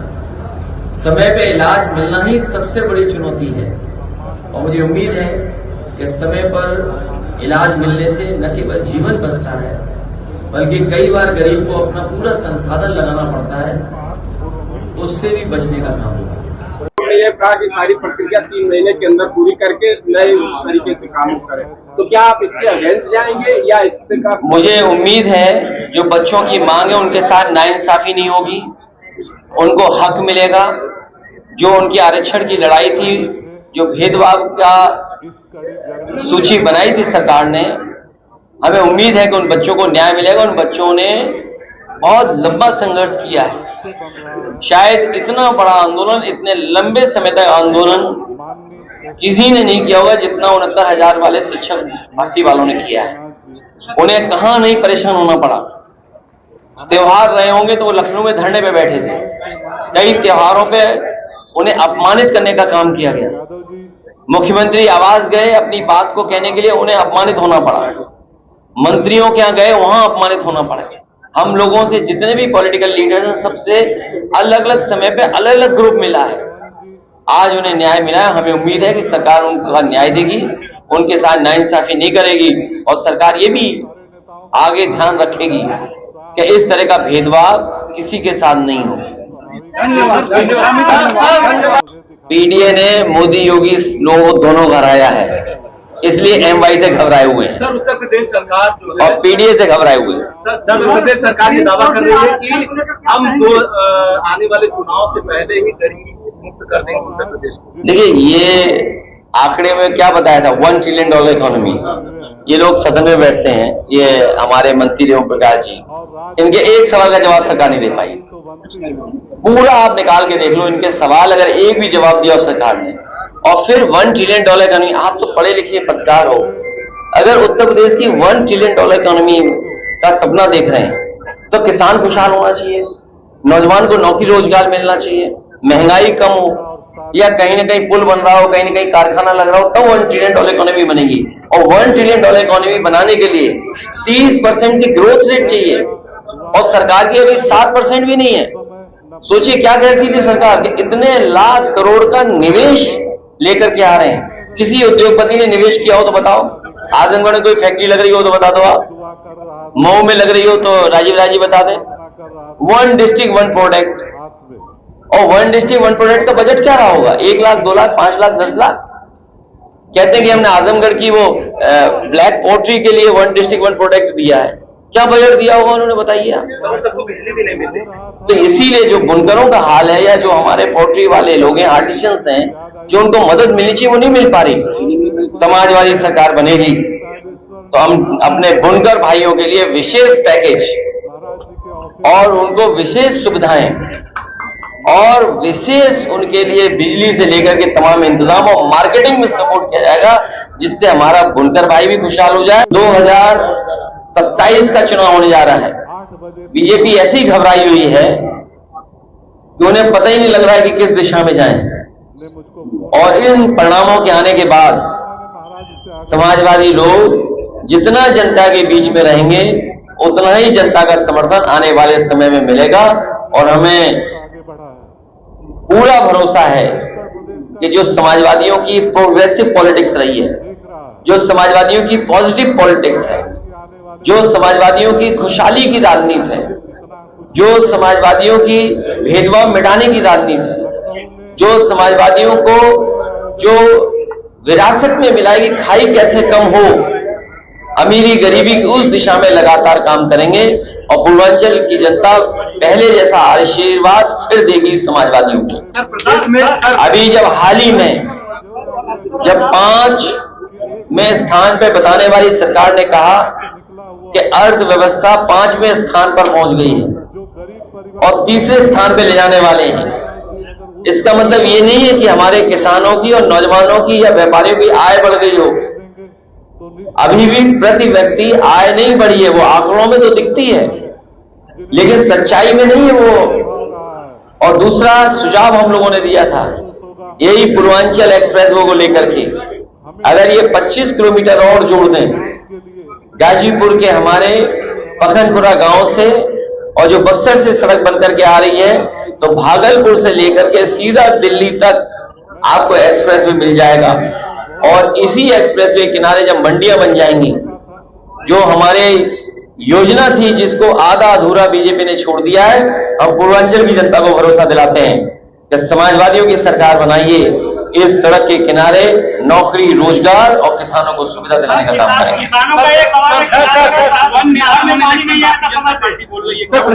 आपको तो समझ लेना चाहिए जो लोग कह रहे हैं वन नेशन वन इलेक्शन, कई प्रदेशों का चुनाव नहीं करा पा रहे। और आप सच्चाई पता करना, उत्तर प्रदेश की सरकार, मुख्यमंत्री तो तैयार थे अभी से चुनाव में जाने के लिए, चुनाव ही नहीं घोषित हुआ। तो वो जो तैयारी कर रहे थे ट्रांसफर कर करके, और सोचिए क्या ट्रांसफर कर रहे हैं, एमवाई ढूंढ रहे हैं कि अगर उन्हें एमवाई दिख जाए तो उसका ट्रांसफर कर दें। पीडीए ने एमवाई को हराया है। अब आप पूछोगे एमवाई क्या है? दिल्ली वाले और लखनऊ वालों को हराया है पीडीए ने। और सोचिए आप, बगल में प्रधानमंत्री जी का क्षेत्र है बनारस, गंगा एक्सप्रेसवे चल रहा है, मेरठ से प्रयागराज चला जा रहा है। और ये जो हमारा नोएडा से आगरा लखनऊ एक्सप्रेसवे से पूर्वांचल एक्सप्रेसवे चल रहा है, वो गाजीपुर होकर के बिहार चला जा रहा है। लेकिन अभी तक प्रधानमंत्री का क्षेत्र नहीं जुड़ा। बताइए आप, तो आप खुद समझ सकते हो कि उनके अंदर भी तालमेल ठीक नहीं चल रहा है। सबसे पहले डॉक्टर अभिषेक राय जी को और उनकी पूरी टीम को और उनके परिवार के सदस्यों को बहुत बधाई देना चाहता हूं कि उन्होंने अपने परिवार के दादाजी के नाम पर ये हॉस्पिटल शुरू कर रहे हैं, जहां गरीब को इलाज के लिए कई बार समय पर अस्पताल नहीं मिलता है, और सही समय पर अगर इलाज मिल जाए तो गरीब को कहीं और दूसरे अस्पताल में नहीं जाना पड़ेगा। मैं अभिषेक राय जी को बधाई देता हूं। इनके परिवार का योगदान, इनके दादाजी का, पिताजी का समाज के लिए और आसपास की जनता के लिए बहुत बड़ा योगदान रहा है। बहुत ही प्रतिष्ठित परिवार है और इस परिवार ने वर्षों यहाँ पर लोगों के बीच में रह करके काम किया, सेवा की, मदद की है। आज उसी तरीके से ये काम को आगे बढ़ा रहे हैं। प्रोफेशनली डॉक्टर हैं, कम से कम हिम्मत जुटा रहे हैं एक अच्छा अस्पताल खोलने के लिए। हालांकि ये जिम्मेदारी सरकारों की थी।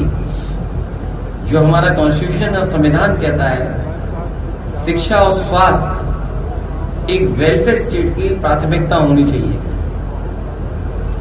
इधर सरकारों को जो काम करना चाहिए था वो नहीं किया, और उसका परिणाम ये हुआ है कि प्राइवेट में अच्छे स्कूल भी बन रहे हैं, प्राइवेट में अपने संसाधन लगा करके अच्छा अस्पताल बनाने का प्रयास चल रहा है। और इस प्रयास, इस कोशिश के लिए मैं अभिषेक जी को और उनके पूरे परिवार से भी बहुत बधाई देता हूं। हमारे साथ जो पार्टी के नेता हैं, दाईं तरफ करेली मंत्री जी से लेकर के अभी जो हाल ही में चुनाव जीते हैं हमारे सांसद राजीव राय जी, ओम प्रकाश जी, आदरणीय प्रणाम यादव जी, दुर्गा प्रसाद यादव जी, जिलाध्यक्ष हमारे, और हमारे तमाम नेता और सांसद आजमगढ़, यहां सभी मौजूद हैं। आज जरूर इस अस्पताल का उद्घाटन हो रहा है। मुझे पूरा भरोसा है कि डॉक्टर अभिषेक जी, जो समाजवादी पार्टी के स्पोर्ट्स पर्सन की तरह पैनलिस्ट हैं, पैनल पे जाते हैं, कई चैनलों पे अपनी पार्टी का पक्ष रखते हैं, आज जो ये शुरुआत लालगंज में कर रहे हैं, इससे बहुत गरीब जनता को लाभ मिलेगा। समय पे इलाज मिलना ही सबसे बड़ी चुनौती है, और मुझे उम्मीद है कि समय पर इलाज मिलने से न केवल जीवन बचता है, बल्कि कई बार गरीब को अपना पूरा संसाधन लगाना पड़ता है, उससे भी बचने का काम होगा। उन्होंने ये कहा कि सारी प्रक्रिया 3 महीने के अंदर पूरी करके नए तरीके से काम करें, तो क्या आप इसके अगेंस्ट जाएंगे या इससे का? मुझे उम्मीद है जो बच्चों की मांग है उनके साथ नाइंसाफी नहीं होगी, उनको हक मिलेगा। जो उनकी आरक्षण की लड़ाई थी, जो भेदभाव का सूची बनाई थी सरकार ने, हमें उम्मीद है कि उन बच्चों को न्याय मिलेगा। उन बच्चों ने बहुत लंबा संघर्ष किया है। शायद इतना बड़ा आंदोलन, इतने लंबे समय तक आंदोलन किसी ने नहीं किया होगा जितना 69,000 वाले शिक्षक भर्ती वालों ने किया है। उन्हें कहां नहीं परेशान होना पड़ा। त्योहार रहे होंगे तो वो लखनऊ में धरने पे बैठे थे। कई त्योहारों पे उन्हें अपमानित करने का काम किया गया। मुख्यमंत्री आवास गए अपनी बात को कहने के लिए, उन्हें अपमानित होना पड़ा। मंत्रियों के यहाँ गए, वहां अपमानित होना पड़ा। हम लोगों से जितने भी पॉलिटिकल लीडर्स हैं, सबसे अलग अलग समय पे अलग अलग ग्रुप मिला है। आज उन्हें न्याय मिला है। हमें उम्मीद है कि सरकार उनका न्याय देगी, उनके साथ नाइंसाफी नहीं करेगी, और सरकार ये भी आगे ध्यान रखेगी कि इस तरह का भेदभाव किसी के साथ नहीं हो। पीडीए ने मोदी योगी लोगों दोनों हराया है, इसलिए एमवाई से घबराए हुए हैं। सर, उत्तर प्रदेश सरकार और पीडीए से घबराए हुए हैं। सर, उत्तर प्रदेश सरकार ये दावा कर रही है कि हम आने वाले चुनाव से पहले ही गरीबी मुक्त कर देंगे उत्तर प्रदेश को। देखिए, ये आंकड़े में क्या बताया था, $1 ट्रिलियन इकोनॉमी। ये लोग सदन में बैठते हैं, ये हमारे मंत्री ओम प्रकाश जी, इनके एक सवाल का जवाब सरकार नहीं दे पाई। पूरा आप निकाल के देख लो, इनके सवाल अगर एक भी जवाब दिया सरकार ने, और फिर $1 ट्रिलियन इकोनॉमी। आप तो पढ़े लिखे पत्रकार हो, अगर उत्तर प्रदेश की $1 ट्रिलियन इकोनॉमी का सपना देख रहे हैं तो किसान खुशहाल होना चाहिए, नौजवान को नौकरी रोजगार मिलना चाहिए, महंगाई कम हो, या कहीं ना कहीं पुल बन रहा हो, कहीं ना कहीं कारखाना लग रहा हो, तब $1 ट्रिलियन इकोनॉमी बनेगी। और $1 ट्रिलियन इकोनॉमी बनाने के लिए 30% की ग्रोथ रेट चाहिए, और सरकार की अभी 7% भी नहीं है। सोचिए क्या कहती थी सरकार कि इतने लाख करोड़ का निवेश लेकर के आ रहे हैं। किसी उद्योगपति ने निवेश किया हो तो बताओ, आजमगढ़ में कोई फैक्ट्री लग रही हो तो बता दो, आप मऊ में लग रही हो तो राजीव बता दें। 1 डिस्ट्रिक्ट 1 प्रोडक्ट, और 1 डिस्ट्रिक्ट 1 प्रोडक्ट का बजट क्या रहा होगा? 1 लाख, 2 लाख, 5 लाख, 10 लाख। कहते हैं कि हमने आजमगढ़ की वो ब्लैक पोट्री के लिए 1 डिस्ट्रिक्ट 1 प्रोडक्ट दिया है। क्या बजट दिया होगा उन्होंने, बताइए आप। तो इसीलिए जो बुनकरों का हाल है, या जो हमारे पोट्री वाले लोग हैं, आर्टिशियंस हैं, जो उनको मदद मिलनी चाहिए वो नहीं मिल पा रही। समाजवादी सरकार बनेगी तो हम अपने बुनकर भाइयों के लिए विशेष पैकेज और उनको विशेष सुविधाएं और विशेष उनके लिए बिजली से लेकर के तमाम इंतजाम और मार्केटिंग में सपोर्ट किया जाएगा, जिससे हमारा बुनकर भाई भी खुशहाल हो जाए। 2027 का चुनाव होने जा रहा है। बीजेपी ऐसी घबराई हुई है कि उन्हें पता ही नहीं लग रहा है कि किस दिशा में जाएं। और इन परिणामों के आने के बाद समाजवादी लोग जितना जनता के बीच में रहेंगे, उतना ही जनता का समर्थन आने वाले समय में मिलेगा। और हमें पूरा भरोसा है कि जो समाजवादियों की प्रोग्रेसिव पॉलिटिक्स रही है, जो समाजवादियों की पॉजिटिव पॉलिटिक्स है, जो समाजवादियों की खुशहाली की राजनीति है, जो समाजवादियों की भेदभाव मिटाने की राजनीति है, जो समाजवादियों को जो विरासत में मिला है कि खाई कैसे कम हो, अमीरी गरीबी की उस दिशा में लगातार काम करेंगे। और पूर्वांचल की जनता पहले जैसा आशीर्वाद फिर देगी समाजवादियों को। अभी जब हाल ही में जब 5 में स्थान पे बताने वाली सरकार ने कहा कि अर्थव्यवस्था 5वें स्थान पर पहुंच गई है और 3रे स्थान पे ले जाने वाले हैं, इसका मतलब ये नहीं है कि हमारे किसानों की और नौजवानों की या व्यापारियों की आय बढ़ गई हो। अभी भी प्रति व्यक्ति आय नहीं बढ़ी है, वो आंकड़ों में तो दिखती है लेकिन सच्चाई में नहीं है वो। और दूसरा सुझाव हम लोगों ने दिया था, यही पूर्वांचल एक्सप्रेसवे को लेकर के, अगर ये 25 किलोमीटर और जोड़ दें गाजीपुर के हमारे पखनपुरा गांव से, और जो बक्सर से सड़क बन करके आ रही है, तो भागलपुर से लेकर के सीधा दिल्ली तक आपको एक्सप्रेसवे मिल जाएगा। और इसी एक्सप्रेसवे किनारे जब मंडियां बन जाएंगी, जो हमारे योजना थी जिसको आधा अधूरा बीजेपी ने छोड़ दिया है, हम पूर्वांचल की जनता को भरोसा दिलाते हैं कि समाजवादियों की सरकार बनाइए, इस सड़क के किनारे नौकरी, रोजगार और किसानों को सुविधा दिलाने का काम करेंगे।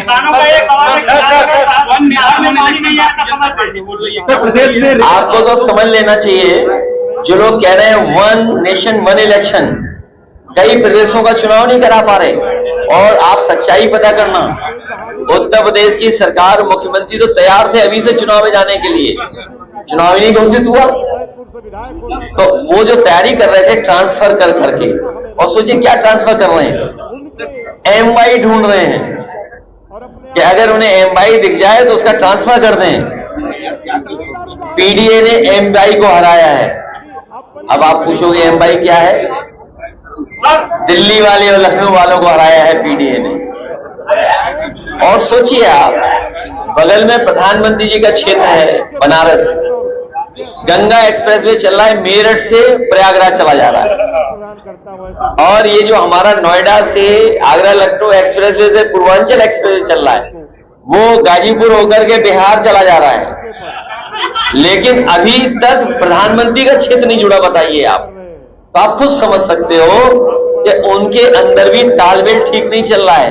सबसे पहले डॉक्टर अभिषेक राय जी को और उनकी पूरी टीम को और उनके परिवार के सदस्यों को बहुत बधाई देना चाहता हूं कि उन्होंने अपने परिवार के दादाजी के नाम पर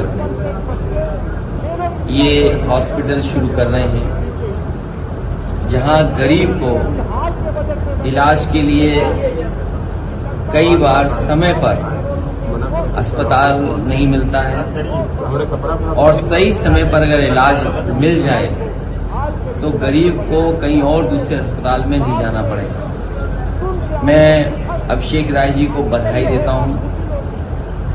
इनके परिवार का योगदान, इनके दादाजी का, पिताजी का समाज के लिए और आसपास की जनता के लिए बहुत बड़ा योगदान रहा है। बहुत ही प्रतिष्ठित परिवार है और इस परिवार ने वर्षों यहाँ पर लोगों के बीच में रह करके काम किया, सेवा की, मदद की है। आज उसी तरीके से ये काम को आगे बढ़ा रहे हैं।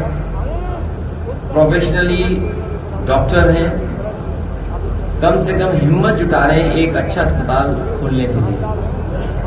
हालांकि ये जिम्मेदारी सरकारों की थी। जो हमारा कॉन्स्टिट्यूशन और संविधान कहता है, शिक्षा और स्वास्थ्य एक वेलफेयर स्टेट है। अभिषेक जी को और उनके पूरे परिवार से मैं बहुत बधाई देता हूं। हमारे साथ जो पार्टी के नेता हैं, दाईं तरफ करेली मंत्री जी से लेकर के अभी जो हाल ही में चुनाव जीते हैं हमारे सांसद राजीव राय जी, ओम प्रकाश जी, आदरणीय प्रणाम यादव जी, दुर्गा प्रसाद यादव जी, जिलाध्यक्ष हमारे, और हमारे तमाम नेता और सांसद आजमगढ़, यहाँ सभी मौजूद हैं। आज जरूर इस अस्पताल का उद्घाटन हुआ है। मुझे पूरा भरोसा है कि डॉक्टर अभिषेक जी, जो समाजवादी पार्टी के स्पोर्ट्स पर्सन की तरह पैनलिस्ट हैं, पैनल पे जाते हैं, कई चैनलों पे अपनी पार्टी का पक्ष रखते हैं, आज जो ये शुरुआत लालगंज में कर रहे हैं, इससे बहुत गरीब जनता को लाभ मिलेगा। समय पे इलाज मिलना ही सबसे बड़ी चुनौती है और मुझे उम्मीद है कि समय पर इलाज मिलने से न केवल जीवन बचता है, बल्कि कई बार गरीब को अपना पूरा संसाधन लगाना पड़ता है, उससे भी बचने का काम होगा। उन्होंने ये कहा कि सारी प्रक्रिया 3 महीने के अंदर पूरी करके नए तरीके से काम करें, तो क्या आप इसके अगेंस्ट जाएंगे या इससे का? मुझे उम्मीद है जो बच्चों की मांग है उनके साथ नाइंसाफी नहीं होगी। उन्हें कहाँ नहीं परेशान होना पड़ा। त्योहार रहे होंगे तो वो लखनऊ में धरने पे बैठे थे। कई त्योहारों पे उन्हें अपमानित करने का काम किया गया। मुख्यमंत्री आवास गए अपनी बात को कहने के लिए, उन्हें अपमानित होना पड़ा। मंत्रियों के यहाँ गए, वहां अपमानित होना पड़ा। हम लोगों से जितने भी पॉलिटिकल लीडर्स हैं, सबसे अलग अलग समय पे अलग अलग ग्रुप मिला है। आज उन्हें न्याय मिला है। हमें उम्मीद है कि सरकार उनका न्याय देगी, उनके साथ नाइंसाफी नहीं करेगी और सरकार ये भी आगे ध्यान रखेगी कि इस तरह का भेदभाव किसी के साथ नहीं हो। पीडीए ने मोदी योगी लोगों दोनों हराया है, इसलिए एमवाई से घबराए हुए हैं। सर, उत्तर प्रदेश सरकार और पीडीए से घबराए हुए हैं। सर, उत्तर प्रदेश सरकार ये दावा कर रही है कि हम आने वाले चुनाव से पहले ही गरीबी मुक्त कर देंगे उत्तर प्रदेश। देखिए, ये आंकड़े में क्या बताया था, $1 ट्रिलियन इकोनॉमी। ये लोग सदन में बैठते हैं, ये हमारे मंत्री ओम प्रकाश जी, इनके एक सवाल का जवाब सरकार नहीं दे पाई। पूरा आप निकाल के देख लो, इनके सवाल अगर एक भी जवाब दिया सरकार ने, और फिर $1 ट्रिलियन इकोनॉमी। आप तो पढ़े लिखे पत्रकार हो, अगर उत्तर प्रदेश की $1 ट्रिलियन इकोनॉमी का सपना देख रहे हैं तो किसान खुशहाल होना चाहिए, नौजवान को नौकरी रोजगार मिलना। मऊ में लग रही हो तो राजीव राय जी बता दें, 1 डिस्ट्रिक्ट 1 प्रोडक्ट, और 1 डिस्ट्रिक्ट 1 प्रोडक्ट का बजट क्या रहा होगा? 1 लाख, 2 लाख, 5 लाख, 10 लाख। कहते हैं कि हमने आजमगढ़ की वो ब्लैक पोल्ट्री के लिए 1 डिस्ट्रिक्ट 1 प्रोडक्ट दिया है, क्या बजट दिया होगा उन्होंने, बताइए आप। सबको बिजली भी नहीं मिलती। तो इसीलिए जो बुनकरों का हाल है या जो हमारे पोल्ट्री वाले लोग हैं, आर्टिशियंस हैं, जो उनको मदद मिलनी चाहिए वो नहीं मिल पा रही। समाजवादी सरकार बनेगी तो हम अपने बुनकर भाइयों के लिए विशेष पैकेज और उनको विशेष सुविधाएं और विशेष उनके लिए बिजली से लेकर के तमाम इंतजाम और मार्केटिंग में सपोर्ट किया जाएगा, जिससे हमारा बुनकर भाई भी खुशहाल हो जाए। 2027 का चुनाव होने जा रहा है। बीजेपी ऐसी घबराई हुई है कि उन्हें पता ही नहीं लग रहा है कि किस दिशा में जाएं। और इन परिणामों के आने के बाद समाजवादी लोग जितना जनता के बीच में रहेंगे उतना ही जनता का समर्थन आने वाले समय में मिलेगा। और हमें पूरा भरोसा है कि जो समाजवादियों की प्रोग्रेसिव पॉलिटिक्स रही है, जो समाजवादियों की पॉजिटिव पॉलिटिक्स है, जो समाजवादियों की खुशहाली की राजनीति है, जो समाजवादियों की भेदभाव मिटाने की राजनीति है, जो समाजवादियों को जो विरासत में मिला कि खाई कैसे कम हो, अमीरी गरीबी की उस दिशा में लगातार काम करेंगे। और पूर्वांचल की जनता पहले जैसा आशीर्वाद फिर देगी समाजवादियों को। अभी जब हाल ही में जब 5वें स्थान पर बताने वाली सरकार ने कहा कि अर्थव्यवस्था 5वें स्थान पर पहुंच गई है और 3रे स्थान पर ले जाने वाले हैं, इसका मतलब ये नहीं है कि हमारे किसानों की और नौजवानों की या व्यापारियों की आय बढ़ गई हो।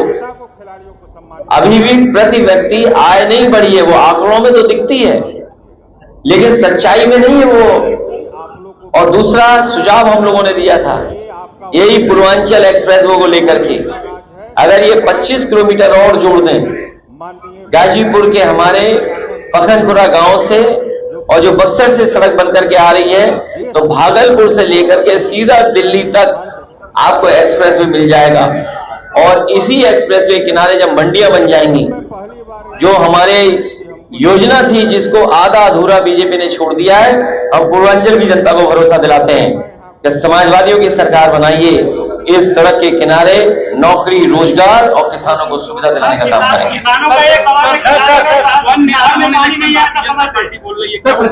आपको तो समझ लेना चाहिए, जो लोग कह रहे हैं 1 नेशन 1 इलेक्शन, कई प्रदेशों का चुनाव नहीं करा पा रहे। और आप सच्चाई पता करना, उत्तर प्रदेश की सरकार, मुख्यमंत्री तो तैयार थे अभी से चुनाव में जाने के लिए, चुनाव ही नहीं घोषित हुआ, तो वो जो तैयारी कर रहे थे ट्रांसफर कर करके, और सोचिए क्या ट्रांसफर कर रहे हैं, एमवाई ढूंढ रहे हैं कि अगर उन्हें एमवाई दिख जाए तो उसका ट्रांसफर कर दें। पीडीए ने एमवाई को हराया है। अब आप पूछोगे एमवाई क्या है? दिल्ली वाले और लखनऊ वालों को हराया है पीडीए ने। और सोचिए आप, बगल में प्रधानमंत्री जी का क्षेत्र है बनारस, गंगा एक्सप्रेसवे चल रहा है, मेरठ से प्रयागराज चला जा रहा है। और ये जो हमारा नोएडा से आगरा लखनऊ एक्सप्रेसवे से पूर्वांचल एक्सप्रेसवे चल रहा है, वो गाजीपुर होकर के बिहार चला जा रहा है, लेकिन अभी तक प्रधानमंत्री का क्षेत्र नहीं जुड़ा। बताइए आप, तो आप खुद समझ सकते हो कि उनके अंदर भी तालमेल ठीक नहीं चल रहा है। सबसे पहले डॉक्टर अभिषेक राय जी को और उनकी पूरी टीम को और उनके परिवार के सदस्यों को बहुत बधाई देना चाहता हूं कि उन्होंने अपने परिवार के दादाजी के नाम पर ये हॉस्पिटल शुरू कर रहे हैं, जहां गरीब को इलाज के लिए कई बार समय पर अस्पताल नहीं मिलता है और सही समय पर अगर इलाज मिल जाए तो गरीब को कहीं और दूसरे अस्पताल में नहीं जाना पड़ेगा। मैं अभिषेक राय जी को बधाई देता हूं। इनके परिवार का योगदान, इनके दादाजी का, पिताजी का समाज के लिए और आसपास की जनता के लिए बहुत बड़ा योगदान रहा है।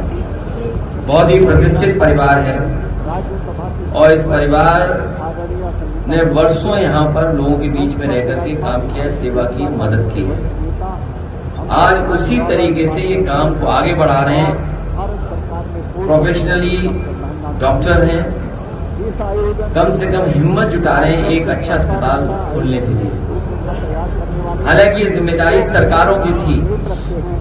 जो हमारा कॉन्स्टिट्यूशन और संविधान कहता है, शिक्षा और स्वास्थ्य एक वेलफेयर स्टेट की प्राथमिकता होनी चाहिए। इधर सरकारों को जो काम करना चाहिए था वो नहीं किया, और उसका परिणाम ये हुआ है कि प्राइवेट में अच्छे स्कूल भी बन रहे हैं, प्राइवेट में अपने संसाधन लगा करके अच्छा अस्पताल बनाने का प्रयास चल रहा है। और इस कोशिश के लिए मैं अभिषेक जी को और उनके पूरे परिवार से को बहुत बधाई देता हूं। हमारे साथ जो पार्टी के नेता हैं, दाईं तरफ करेली मंत्री जी से लेकर के अभी जो हाल ही में चुनाव जीते हैं हमारे सांसद राजीव राय जी, ओम प्रकाश जी, आदरणीय प्रणाम यादव जी, दुर्गा प्रसाद यादव जी, जिलाध्यक्ष हमारे, और हमारे तमाम नेता और सांसद आजमगढ़, यहाँ सभी मौजूद हैं। आज जरूर इस अस्पताल का उद्घाटन हो रहा है। मुझे पूरा भरोसा है कि डॉक्टर अभिषेक जी जो समाजवादी पार्टी के स्पोर्ट्स पर्सन की तरह पैनलिस्ट हैं, पैनल पे जाते हैं, कई चैनलों पे अपनी पार्टी का पक्ष रखते हैं। आज जो ये शुरुआत लालगंज में कर रहे हैं, इससे बहुत गरीब जनता को लाभ मिलेगा। समय पे इलाज मिलना ही सबसे बड़ी चुनौती है, और मुझे उम्मीद है कि समय पर इलाज मिलने से न केवल जीवन बचता है, बल्कि कई बार गरीब को अपना पूरा संसाधन लगाना पड़ता है, उससे भी बचने का काम। उन्होंने ये कहा कि सारी प्रक्रिया 3 महीने के अंदर पूरी करके नए तरीके से काम करें, तो क्या आप इसके अगेंस्ट जाएंगे या इससे का? मुझे उम्मीद है जो बच्चों की मांग है उनके साथ नाइंसाफी नहीं होगी, उनको हक मिलेगा। जो उनकी आरक्षण की लड़ाई थी, जो भेदभाव का सूची बनाई थी सरकार ने, हमें उम्मीद है कि उन बच्चों को न्याय मिलेगा। उन बच्चों ने बहुत लंबा संघर्ष किया है, शायद इतना बड़ा आंदोलन, इतने लंबे समय तक आंदोलन किसी ने नहीं किया होगा जितना 69,000 वाले शिक्षक पार्टी वालों ने किया है। उन्हें कहाँ नहीं परेशान होना पड़ा। त्योहार रहे होंगे तो वो लखनऊ में धरने पे बैठे थे, कई त्योहारों पे उन्हें अपमानित करने का काम किया गया। मुख्यमंत्री आवास गए अपनी बात को कहने के लिए, उन्हें अपमानित होना पड़ा। मंत्रियों के यहाँ गए, वहां अपमानित होना पड़ा। हम लोगों से जितने भी पॉलिटिकल लीडर हैं, सबसे अलग अलग समय पे अलग अलग ग्रुप मिला है।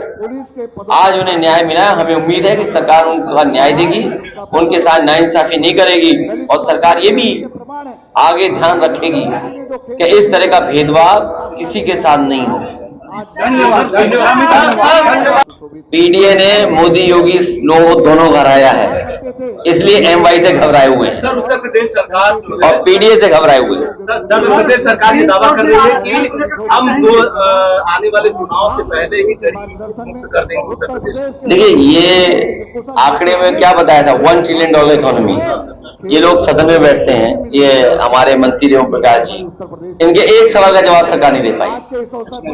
पूरा आप निकाल के देख लो, इनके सवाल अगर एक भी जवाब दिया सरकार ने, और फिर $1 ट्रिलियन इकोनॉमी। आप तो पढ़े लिखे पत्रकार हो, अगर उत्तर प्रदेश की $1 ट्रिलियन इकोनॉमी का सपना देख रहे हैं तो किसान खुशहाल होना चाहिए, नौजवान को नौकरी रोजगार मिलना चाहिए, महंगाई कम हो, या कहीं ना कहीं पुल बन रहा हो, कहीं ना कहीं कारखाना लग रहा हो, तो $1 ट्रिलियन इकोनॉमी बनेगी। और $1 ट्रिलियन इकोनॉमी बनाने के लिए 30% की ग्रोथ रेट चाहिए, और सरकार की अभी 7% भी नहीं है।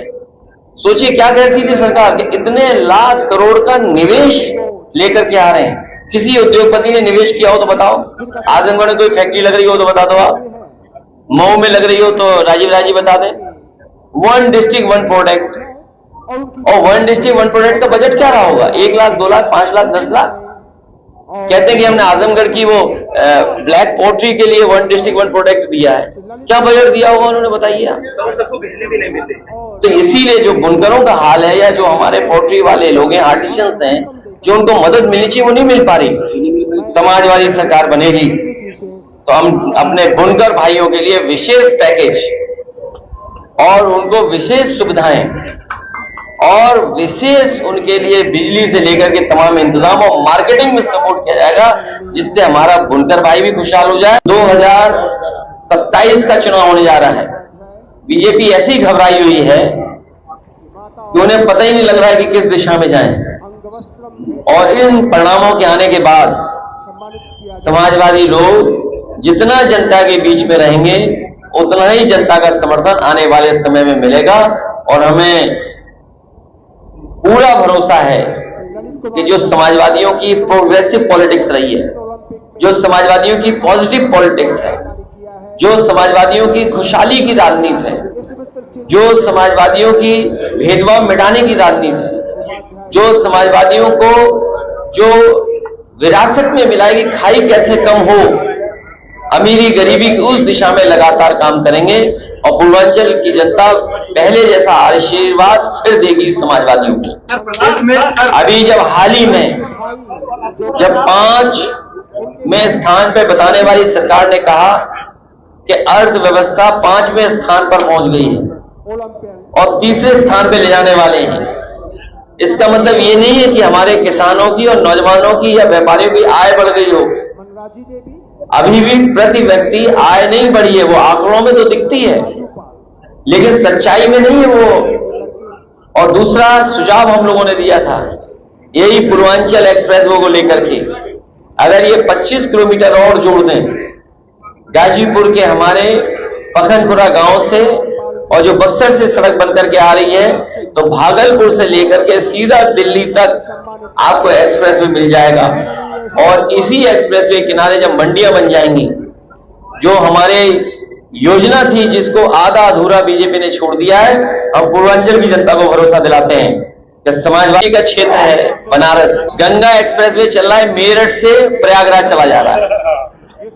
और ये जो हमारा नोएडा से आगरा लखनऊ एक्सप्रेसवे से पूर्वांचल एक्सप्रेसवे चल रहा है, वो गाजीपुर होकर के बिहार चला जा रहा है, लेकिन अभी तक प्रधानमंत्री का क्षेत्र नहीं जुड़ा। बताइए आप, तो आप खुद समझ सकते हो कि उनके अंदर भी तालमेल ठीक नहीं चल रहा है। सबसे पहले डॉक्टर अभिषेक राय जी को और उनकी पूरी टीम को और उनके परिवार के सदस्यों को बहुत बधाई देना चाहता हूं कि उन्होंने अपने परिवार के दादाजी के नाम पर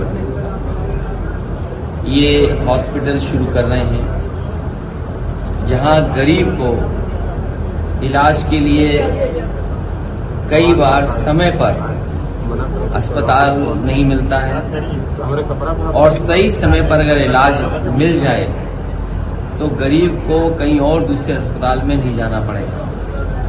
मैं अभिषेक राय जी को बधाई देता हूं। इनके परिवार का योगदान, इनके दादाजी का, पिताजी का समाज के लिए और आसपास की जनता के लिए बहुत बड़ा योगदान रहा है। बहुत ही प्रतिष्ठित परिवार है और इस परिवार ने वर्षों यहाँ पर लोगों के बीच में रह करके काम किया, सेवा की, मदद की है। आज उसी तरीके से ये काम को आगे बढ़ा रहे हैं। प्रोफेशनली डॉक्टर हैं, कम से कम हिम्मत जुटा रहे हैं एक अच्छा अस्पताल खोलने के लिए। हालांकि ये जिम्मेदारी सरकारों की थी। जो हमारा कॉन्स्टिट्यूशन और संविधान कहता है शिक्षा और स्वास्थ्य एक वेलफेयर स्टेट की प्राथमिकता होनी चाहिए। इधर सरकारों को जो काम करना चाहिए था वो नहीं किया और उसका परिणाम ये हुआ है कि प्राइवेट में अच्छे स्कूल भी बन रहे हैं, प्राइवेट में अपने संसाधन लगा करके अच्छा अस्पताल बनाने का प्रयास चल रहा है। और इस प्रयास, इस कोशिश के लिए मैं अभिषेक जी को और उनके पूरे परिवार से भी बहुत बधाई देता हूं। हमारे साथ जो पार्टी के नेता हैं, दाईं तरफ करेली मंत्री जी से लेकर के अभी जो हाल ही में चुनाव जीते हैं हमारे सांसद राजीव राय जी, ओम प्रकाश जी, आदरणीय बलराम यादव जी, दुर्गा प्रसाद यादव जी, जिलाध्यक्ष हमारे, और हमारे तमाम नेता और सांसद आजमगढ़, यहां सभी मौजूद हैं।